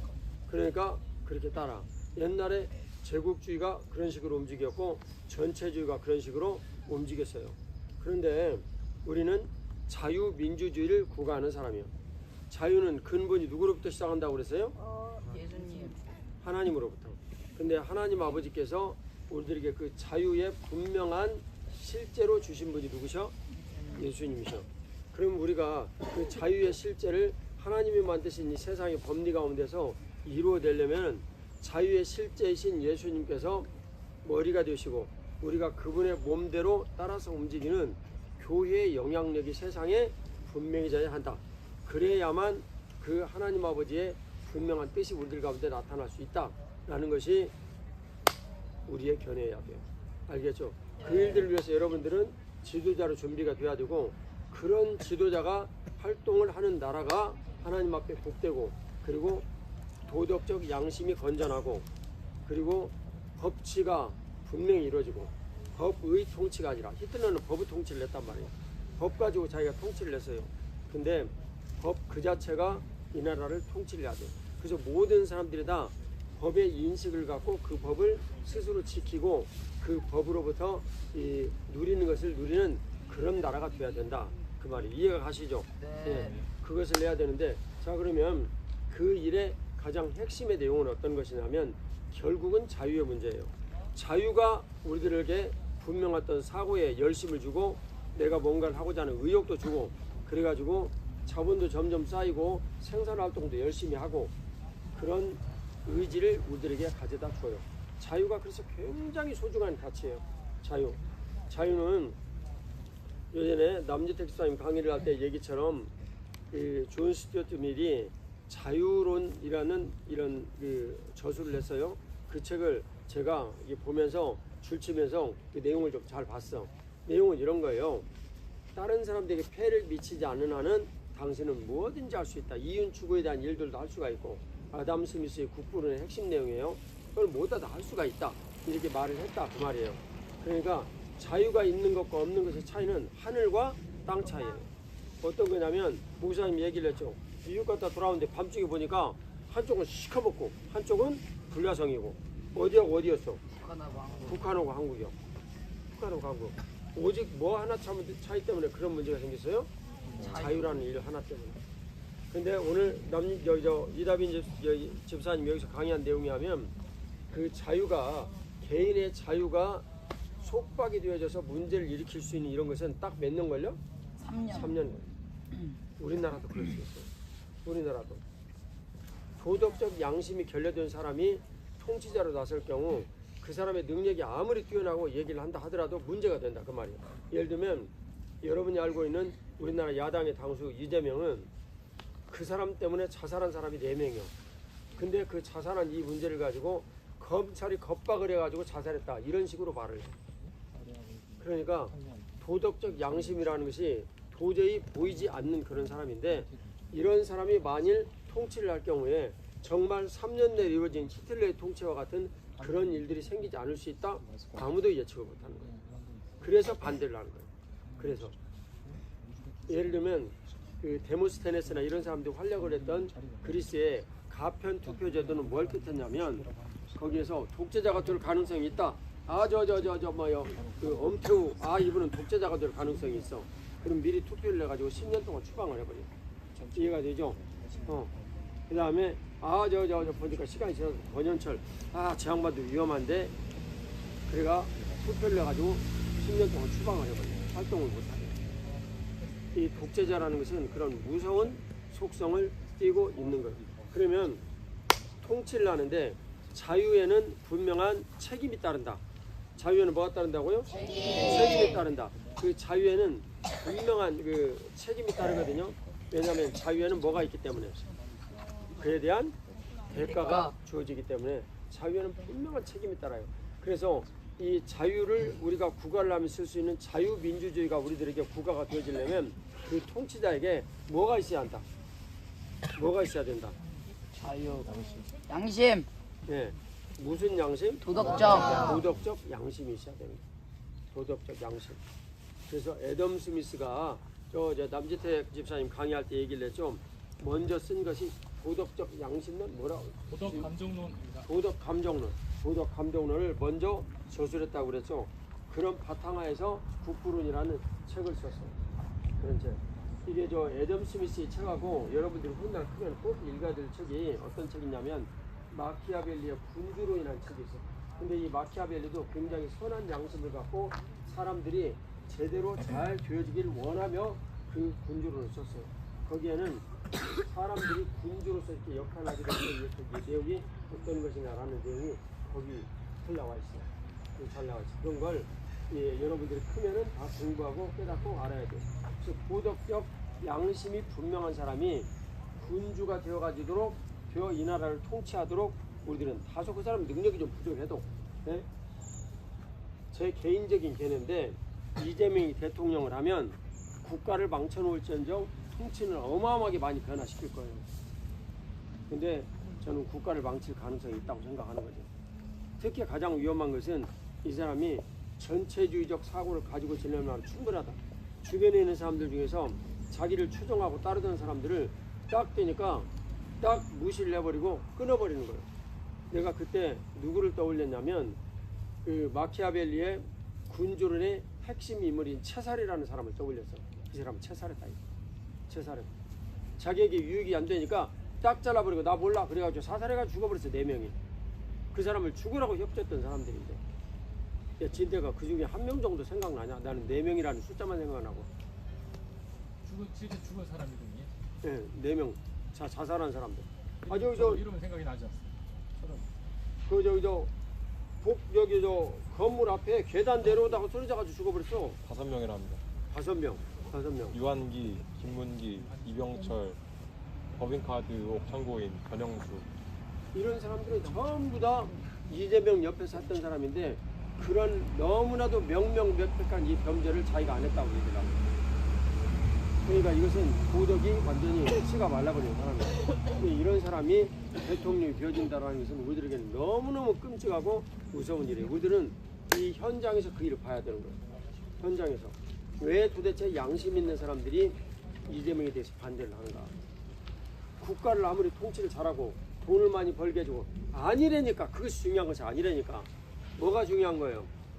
이 나라의 도덕적 양심을 가지고 무슨 체제를 잘 유지를 해야 돼요. 사람들이 살도록. 자유민주주의 체제를 잘 유지를 해야 돼요. 그것이 그렇게 중요한 거예요. 알겠습니까? 근데 그 감정의 모든 일들은 인간은 누구든지 다 내 맘대로 할 수가 없어요. 그래서 예수 그리스도를 믿는 사람들이 우리나라는 그래도 기독교인이 많단 말이야. 한 20% 된단 말이에요. 그러니까 그 사람들이 분명한 그리스도인의 양심을 가지고 교회에 분명한 몸이 되어서 삶을 살다 보면 우리가 생각할 수 없는 영역까지 하나님 아버지의 법적인 능력이 미친다. 그것을 하나님의 무엇이라고 얘기를 한다. 공의. 1. 그럼 너 몇이야? 2 돼서 하나님의 공의라고 해요. 그냥 하나님의 공의인데 하나님의 공의에 대한 일들을 실천을 하기 위해서 우리가 우리 공의를 뭔가를 의를 내세워가지고 이것을 근거로 해가지고 이 나라의 법치를 하십시오 하고 하나님 앞에 말씀드릴 수 있어 없어?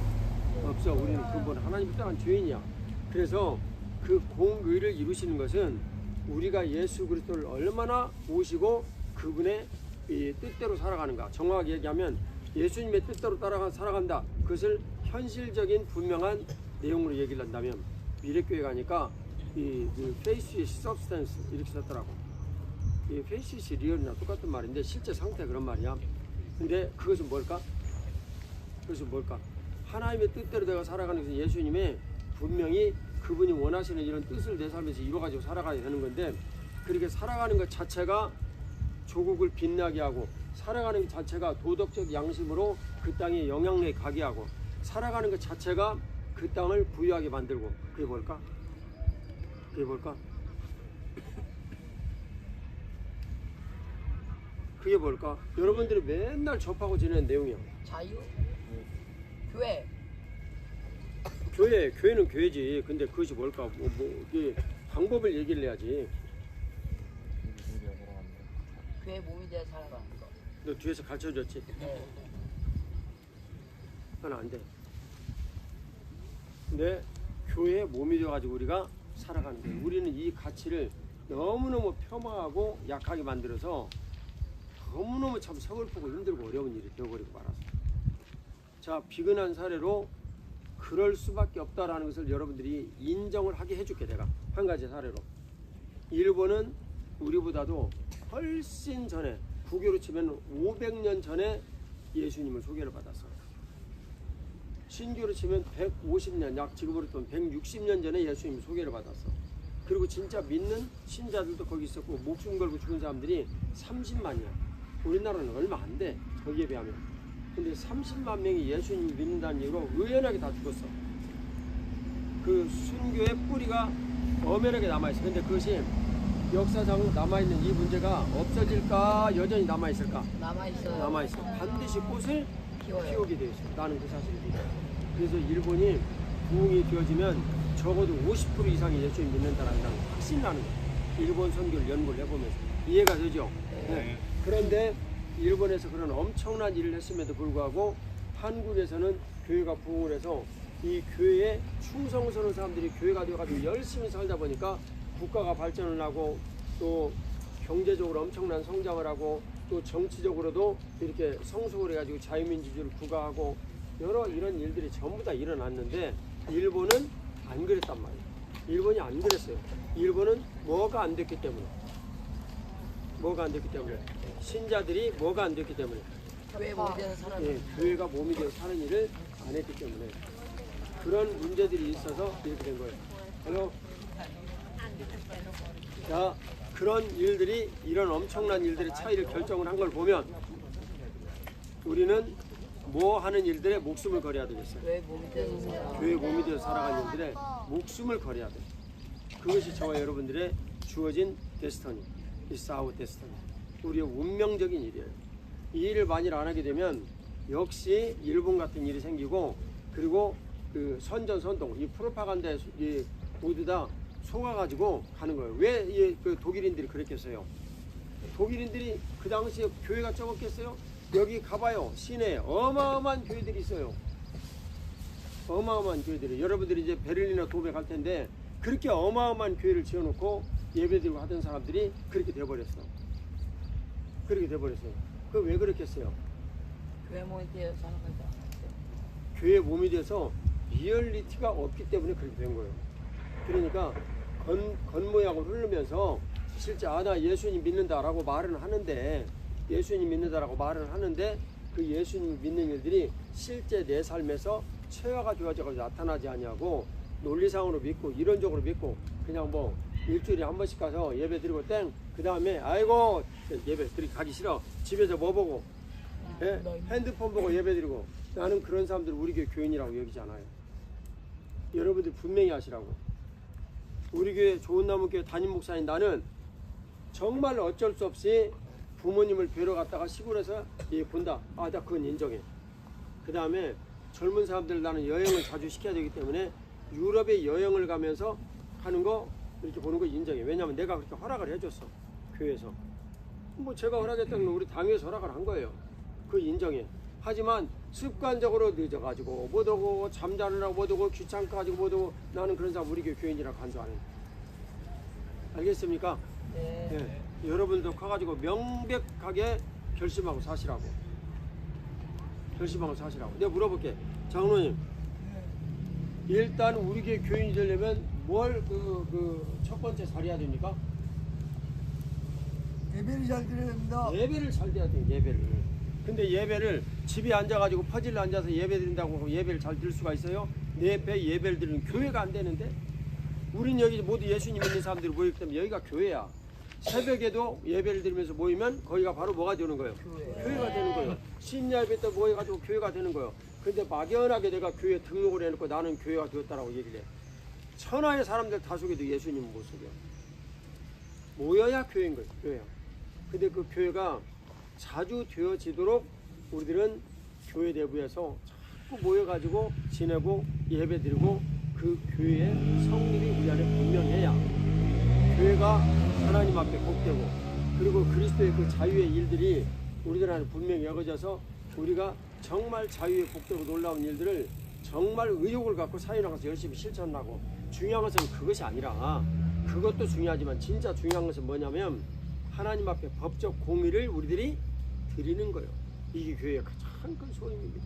그럼 주님께서 이 땅의 모든 것들을 간여를 할 수 있는 기회가 생겨. 그러면 여러분들 질문하죠. 아니 저 뭐요 사우디아라비아는 예수님도 잘 안 믿는데 거기는 돈도 많고 그런 질문에 생각했지? 생각했지? 안 했어? 생각 없이 듣는구나.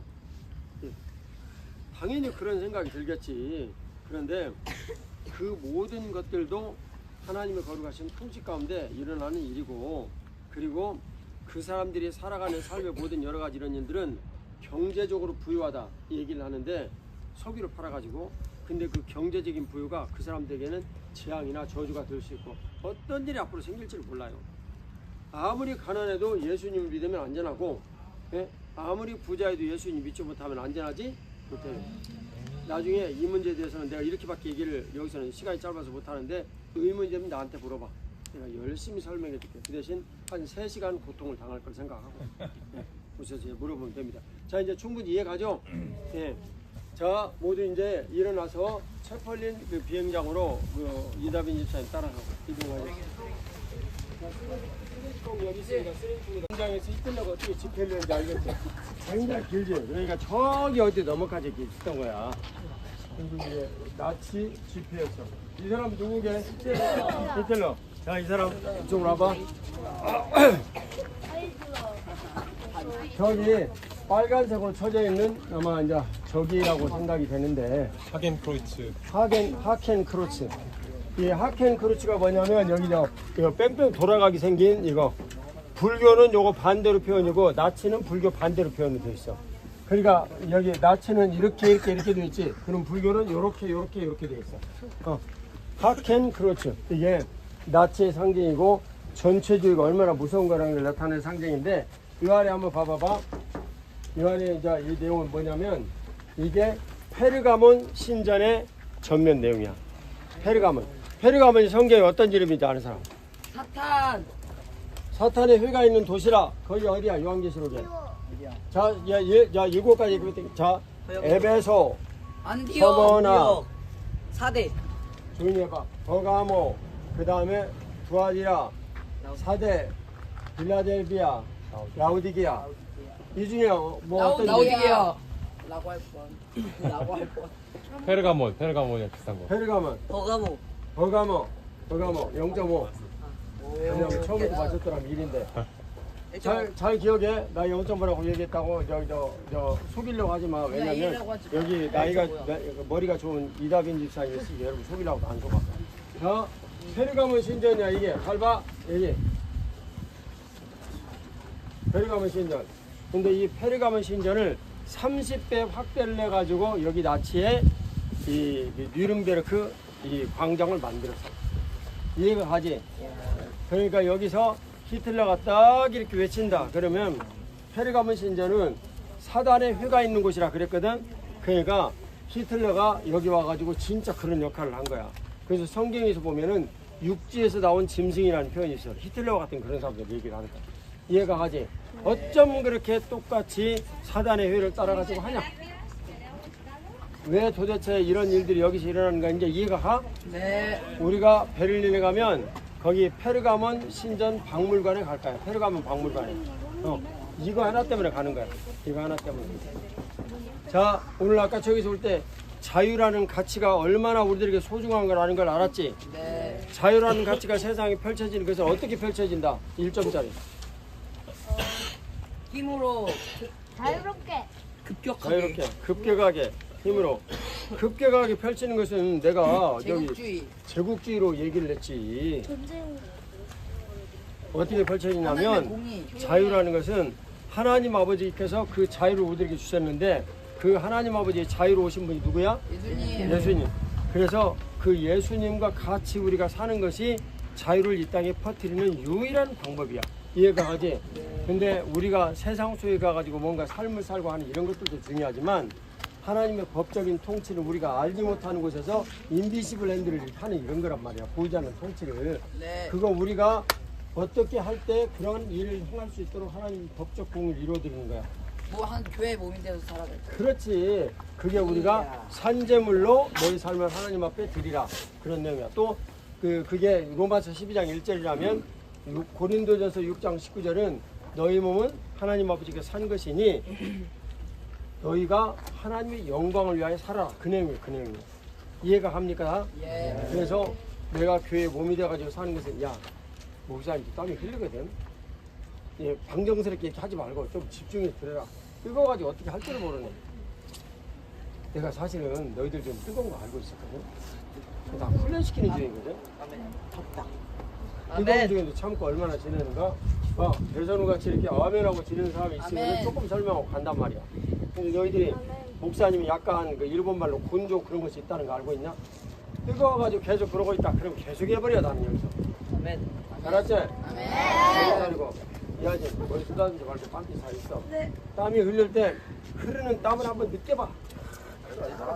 자, 그냥 흐르는 땀을 그냥. 이거지. 뼈 앞에서 우리가 말이지 그 자유를 위해서 이렇게 배웠단 말이야. 흐르는 땀과 함께. 알았지? 우리 저 김 장로님 봐라. 웃음도 싹 띄면서 여유만 말이지. 이야. 너희들 말이야. 이 다음에 장로님 되고 싶으면 김 장로님 여기서 하고 있는 거 잘 할까봐. 장로라는 이 일이 얼마나 어려운 줄 아냐?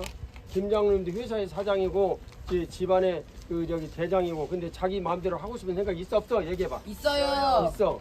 그래도 그거 모두 다 감추고 오직 담임 목사가 활발하게 잘할 수 있도록 방해가 되어지는 뒤치다거리만 다 하고 다닌다. 중요한 일을 할 수 있는 일임에도 불구하고 내가 그런 일을 해달라고 부탁을 했고 본인도 그렇게 하고 계셔. 이해가? 그리고 솔직히 하려고 할 수도 없어. 왜냐면 영어도 못하지 독일어도 못하지. 근데 그것이 중요한 것이 아니고 장로님이 보면서 그렇게 지금 하고 계시다고. 이게 중요한 거예요. 자, 다시 처음부터 설명하겠습니다. 또 뜨겁다고 움직이고 그러면은 또 10분 연장하겠습니다. 하나님은 스스로를 뭐라고 말씀하셨습니까? 나다. 스스로 존재하는 자. 스스로 존재하는 자. 자유. 누구의 간섭도 받지 않냐고 스스로 존재하는 자. 그래서 우리에게 하나님의 그 크신 사랑으로 자유를 선물로 주셨습니다. 얘기할 수. 그렇지 예수님. 예수님. 근데 조금 쉬워서 그냥 넘어간다. 예수님을 선물로 주셨어요. 이해가시죠? 네. 선물로 예수님 주셨는데 그걸 다른 말로 뭘 주셨다고? 하나님 아버지의 자유를 주셨다고. 자유를 주셨는데 이 자유를 주신 이 일을 주님께서는 이 땅에 뜻이 하늘에서 이루어진 것처럼 땅에서도 이루어지다. 이 일을 우리 주님께서 기도하라고 하셨어요. 누구의 이름으로? 예수님의 이름으로. 그러니까 예수님의 이름으로 기도한다라는 것은 예수님의 뜻이 그럴 때 그렇게 원래 그런 마음이 있었는데 자유를 이 땅에 편만하게 퍼뜨리신 마음이 있었는데 사람들이 완하게 해가지고 다 거부를 해. 그래 안 돼. 그러니까 예수님의 이름으로 너희가 기도를 하면 내가 그것을 거부를 하는 못된 놈들에게도 법적 공의를 가지고 내가 그들을 가가지고 자유롭게 할 수 있도록 내가 할게. 그런 말이야. 이해가 가지? 네. 그 내가 할게라는 일의 법적 공의를 이루는 것이 어디라고? 교회라고. 교회에서 내가 예수님의 몸이 되어가지고 사는 것이 하나님 아버지께서 법적 공의를 이루시도록 우리가 그분에게 내어드리는 거야. 내어드리는 거야. 그걸 공의라고 불러. 이해가 가지? 결국 이 공의라는 것은 뭐냐면 예수님께서 십자가에 이루신 모든 장애를 제거해버리고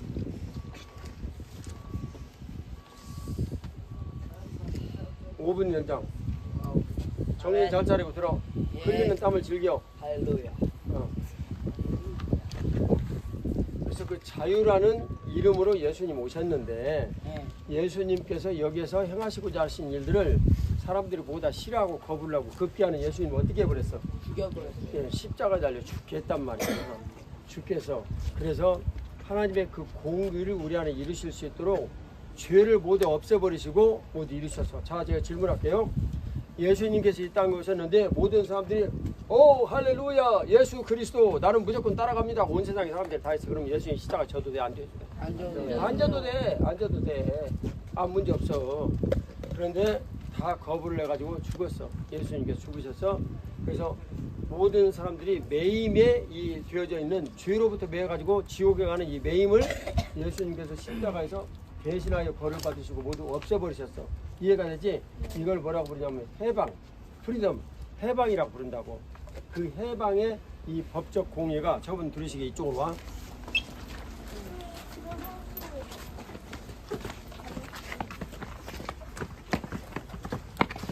자, 이쪽으로 빨리 서가지고 들으면 이제 빨리 끝나고 가고 안 그러면 또 연장입니다. 자, 못 견뎌가지고 힘들게 어렵겠다 그러면 계속 꿈틀거리시면 5분 10분씩 계속 연장하겠습니다. 알겠죠? 네. 확실하게 하시오. 이원용. 우리 이원용 훌륭해. 목사님 뭐라고 얘기를 했는데도 불구하고 태도를 딱 봐고 열심히 하는 거 봐. 앞으로 다 1번으로 와가지고 이원용 훌륭해. 그래 계속 그렇게 하는 거야. 알았지? 자, 성찬이 형 잘 따라다녀. 알겠습니까? 네. 그래서 자유로 예수님께서 이 땅에 오셨는데 사람들이 말을 안 들어. 그러니까 죄의 속박으로 우리 모두 죽을 수밖에 없는데 이 죄의 속박인 매임을 예수님께서 십자가에서 보다 해결해 버리셨어. 이해가 가지? 그 해결해 버린 이런 일들을 우리들이 모두 다 믿기 때문에 그 해결이 내게도 임한 거야. 근데 믿지 않는 사람들 어떻게 하냐고. 자유에 대해서 어떻게 얘기를 하고. 예? 우리나라도 믿지 않는 사람이 한두 명이 아닌데 어떻게 하냐고. 그것은 여러분들이 예수님의 몸이 되어가지고 사는 법적 공의의 일들을 가지고 하나님 아버지께서 딱 얘기를 해. 그럼 원수마귀가 와가지고 뭐라고 그러겠어? 태양아 와가지고 원수마귀가 와서 유혹해요. 유혹하지요. 그래. 뭐라고 유혹을 하냐면 아니야 하나님 아버지 앞에 가지고 항의를 해. 아니 하나님 아버지 쟤들 뭐 한 일도 없는데 무슨 근거로 쟤들에게 이렇게 자유를 주시고 행복을 주시고 그러십니까? 항의를 한단 말이야. 이동아 하나님께서 땅의 자유와 법적 공의를 베풀어 주실 수 있는 거예요. 이해가죠? 그러니까 다른 말로 얘기를 하면 우리는 그만큼 예수님을 의지할 수 있는 이 일을 공고히 한다. 그런 말이에요. 분명히 한다. 이해가시죠? 우리 힘으로 하나님의 법적 공의가 이루어질 수 있는 것은 없어요. 우리가 예수님을 얼마나 의지하는가 이 내용의 차이가 하나님 아버지 그 세상의 법적 공의를 실천할 수 있는 기준이에요. 이해가시죠? 네. 질문. 속으로 생각하는 거지. 여기서 질문하는 놈은 역적이다. 그러지 지금 너희들. 야 그럼 따라와. 이기고 이런 거 뜨고 이런 거 있을 때 그러니까 옛날에 내가 얘기를 들었는데 여기 그 느린 그릇에 살고 있는 목사님 얘기를 하기를 시키려고 공중에서 이렇게 내려왔대. 그러니까 뭘 타고 내려왔을 가능성에서 예풍선 그냥 사람들이 막 박수 치고 난리는 거지 바보들이. 그 사이에 그때 독일 국민들은 상당수가 기독교인들이었어. 잊지 말아요. 이 기독교인들이 똑같이 범죄를 한 거예요. 이게 참 무서운 일이야. 이 어떤 그 신자 한 분이 했던 내용이에요. 우리 그 책 중에 그 2차 대전 때 감옥에서 네덜란드 사람으로 유태인 감독자 나와가지고 세계적으로 다니면서 전도자를 했던 전도자 여자분 이름인데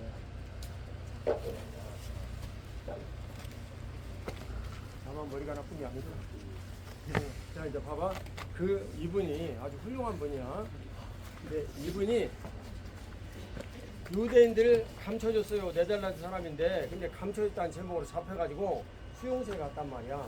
근데 그 수용소에서 엄청나게 악한 간수를 만나가지고 고통을 당했어. 근데 끝난 다음에, 전쟁이 끝난 다음에 독일 교회 가가지고 집회를 하는데 독일 교회들이 그렇게 참여를 하고 물었어. 이분이 집회를 마치고 딱 걸어 나오는데 어떤 사람이 막 완전히 기도드리고 눈물 콧물 흘리고 그러고 있는 거야. 보니까 바로 누구야? 간수. 간수야.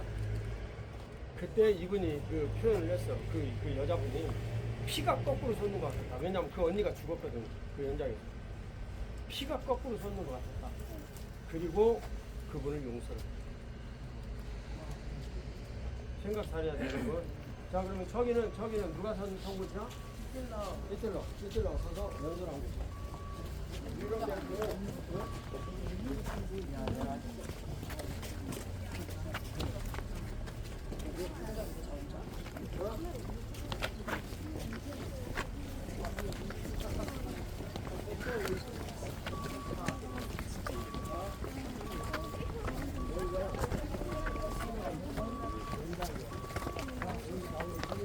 가까이 앞으로 와. 자, 아래 있는 사람들이 좀 은결이 형도 오랜만에 사진에 예, 나와. 아주 뭐야 있어. 은결이 형도 사진에 나와. 어떤 사진 찍는다는데. 박건우, 김건우, 가수경, 신경 쓰여. 허정민. 아니 김지호 보였으면 리스키 너무. 아니 내려와. 자, 이주성 장모님이 철도박물관에 대한 기호를 설명을 하고 몇 명씩 지어가지고 갑자기 과장이 떠들지 마세요. 작게 얘기할 수는 있지만 여기서 여러분들 이제 그런 것좀 손원스럽게 오시는 예의가 아니야. 이거 시작해서 거기 길 좀 열어주세요. 시작하시겠습니다. 네. 오늘 우리가 철도 박물관에 왔습니다. 철도는 영어로 뭐라고 하죠? 철도. 레일을 입어서 그 위에 차가 달리는 게 철도라고 합니다. 철도가 처음 시작했던 것은 기원전 6세기 예수님께서 오시기 600년 전에 고린도에서 이미 철도가 시작이 되었는데 그때는 이 나무로 기차를 만들어서 그것을 사람이 끄는 기차를 만들었었어요. 16세기에는 독일에서 똑같은 철도를 만들었는데 그것은 말이 끄는 철도를 만들었어요. 그 이후에 이제 증기기관이 영국에서 발견이 되면서 그때부터 이제 기계가 이 철도를 끄는 시대가 열렸습니다. 기관차, 증기기관차를 처음 만들었던 사람은 누구인가요? 아, 네, 맞아요. 스티븐슨. 예, 스티븐슨이 증기기관차를 처음 만들었습니다. 이 1830년에 영국의 스티븐슨이 증기기관차를 처음 만들었는데 그때는 스티븐슨이 철도를 만들었을 때는 그 폭이 40cm 정도 된다고 합니다. 1m 40 정도 된다고 합니다. 그런데 이게 차 폭이 좁다 보니까 속도를 내게 되면 커브를 쓸 때 이 폭이 좁아서 차가 어떻게 될까요?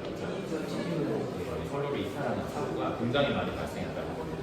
그래서 이걸 고치기 위해서 브루넬이라는 사람이 2m, 폭이 2m가 넘는 그런 철도를 만들어서 운행을 했더니 실제로 사고가 잘 나지 않고 철도가 안정적으로 운행이 됐었는데 결국에는 이 스티븐슨과 브루넬의 이 싸움 가운데서 스티븐슨이 당시에 헤게모니를 잡고 있었기 때문에 결국에 스티븐슨이 승리하게 됐고 지금 전 세계 모든 철도는 다 1m 43cm의 펌프를 가지고 이렇게 운행하고 있다고 합니다.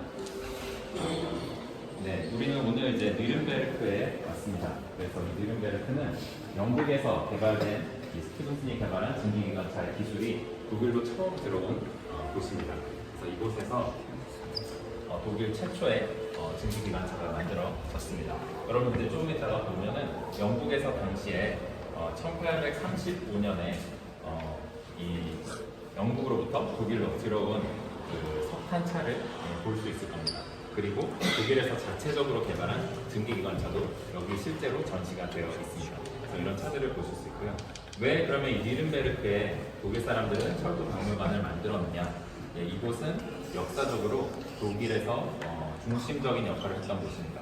독일의 신성 로마 제국의 수도가 바로 이 니른베르크였고, 이것을 따라서 나치 독일도 이곳을 수도로 삼아서 여기에서 히틀러가 처음으로 이제 당선이 되는, 연설을 하고 당선이 되는 그런 일이 있었습니다.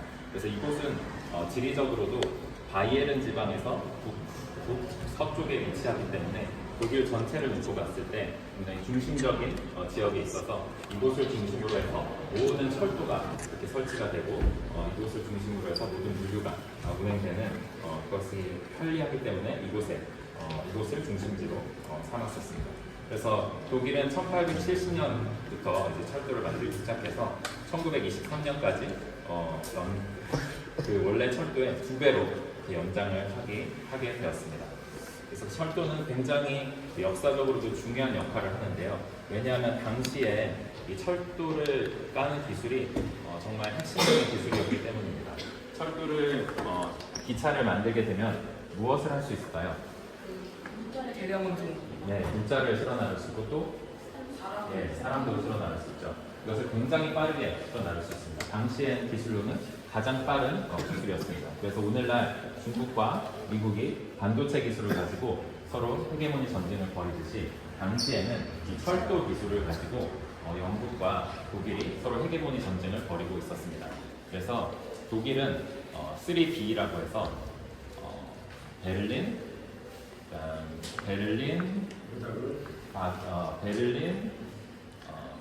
비잔티움, 바그다드 이렇게 하는 3B를 연결하고 싶었고요.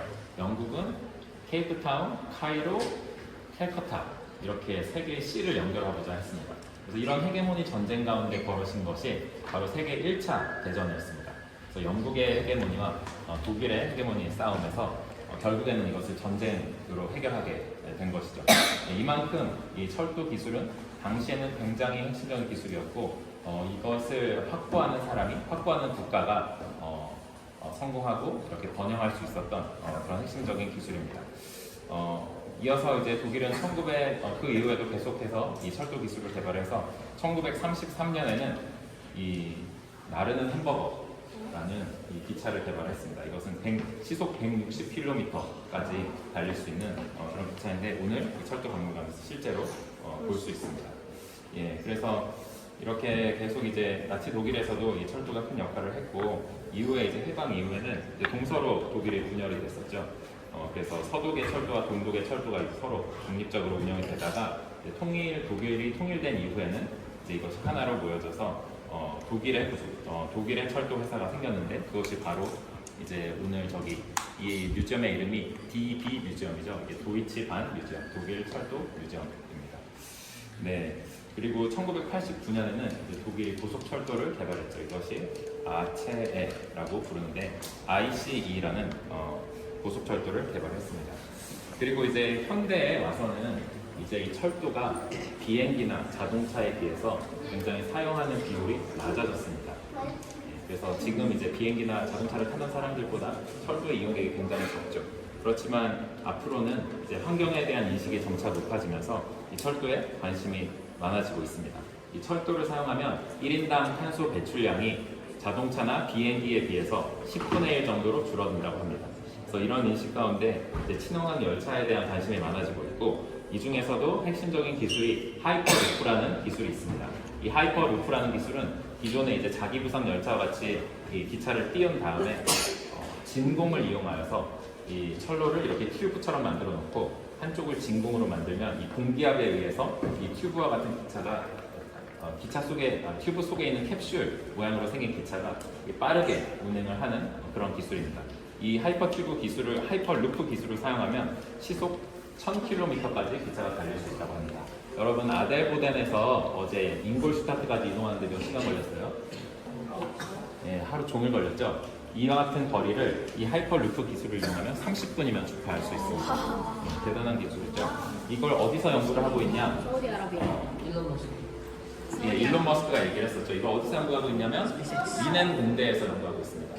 미넨 공대에서 이 하이퍼루프 기술을 실용화하기 위한 연구를 지속하고 있습니다. 그래서 독일은 오늘 철도 박물관에서는 이제 이와 같은 철도의 역사를 쭉 독일 철도의 역사를 쭉 살펴볼 것이고요. 그래서 처음 증기기관차가 영국으로 들어왔던 1865년부터 독일이 통일되던 1990년까지 이 시간 가운데 독일의 철도 기술이 어떻게 발전했는지를 쭉 볼 것이고, 그다음에 그래서 그것은 철도 박물관, 철도 역사 박물관에서는 그것을 커버할 것이고요. 여기 철도 체험 박물관이 있습니다. 그래서 실제로 이제 기차들을 보고 또 우리가 그 기차의 모형을 보고 또 기차로 이렇게 놀이터를 만들어서 아이들이 여러분들이 실제로 이렇게 체험할 수 있는 그런 공간이 있습니다. 그래서 그라운드 플로어, 퍼스트 플로어, 세컨드 플로어, 그다음에 옥상 이렇게 이루어져 있는데 그라운드 플로어에서는 이제 철도에 대한 역사 절반, 그다음에 예전에 아주 오래된 1800년대, 1900년대 초기에 기차들을 볼 것이고, 그다음에 이어서 1층에서는 역시 이제 철도에 대한 역사와 그다음에 기차에 대한 모형들을 볼 것이고요. 그다음에 2층에서는 이제 아이들을 위한 플레이그라운드가 있습니다. 그리고 4층에 가면 또 최근 현대의 독일 고속철도를 포함한 그런 기차들을 살펴볼 수 있습니다. 좋은 시간 되시길 바랍니다. 여기서 끝마치고 하는데 여기서 이 질문하는 질문에 대해서 답을 하면 수도 질문자. 자, 사장님 답이 저기 있어요.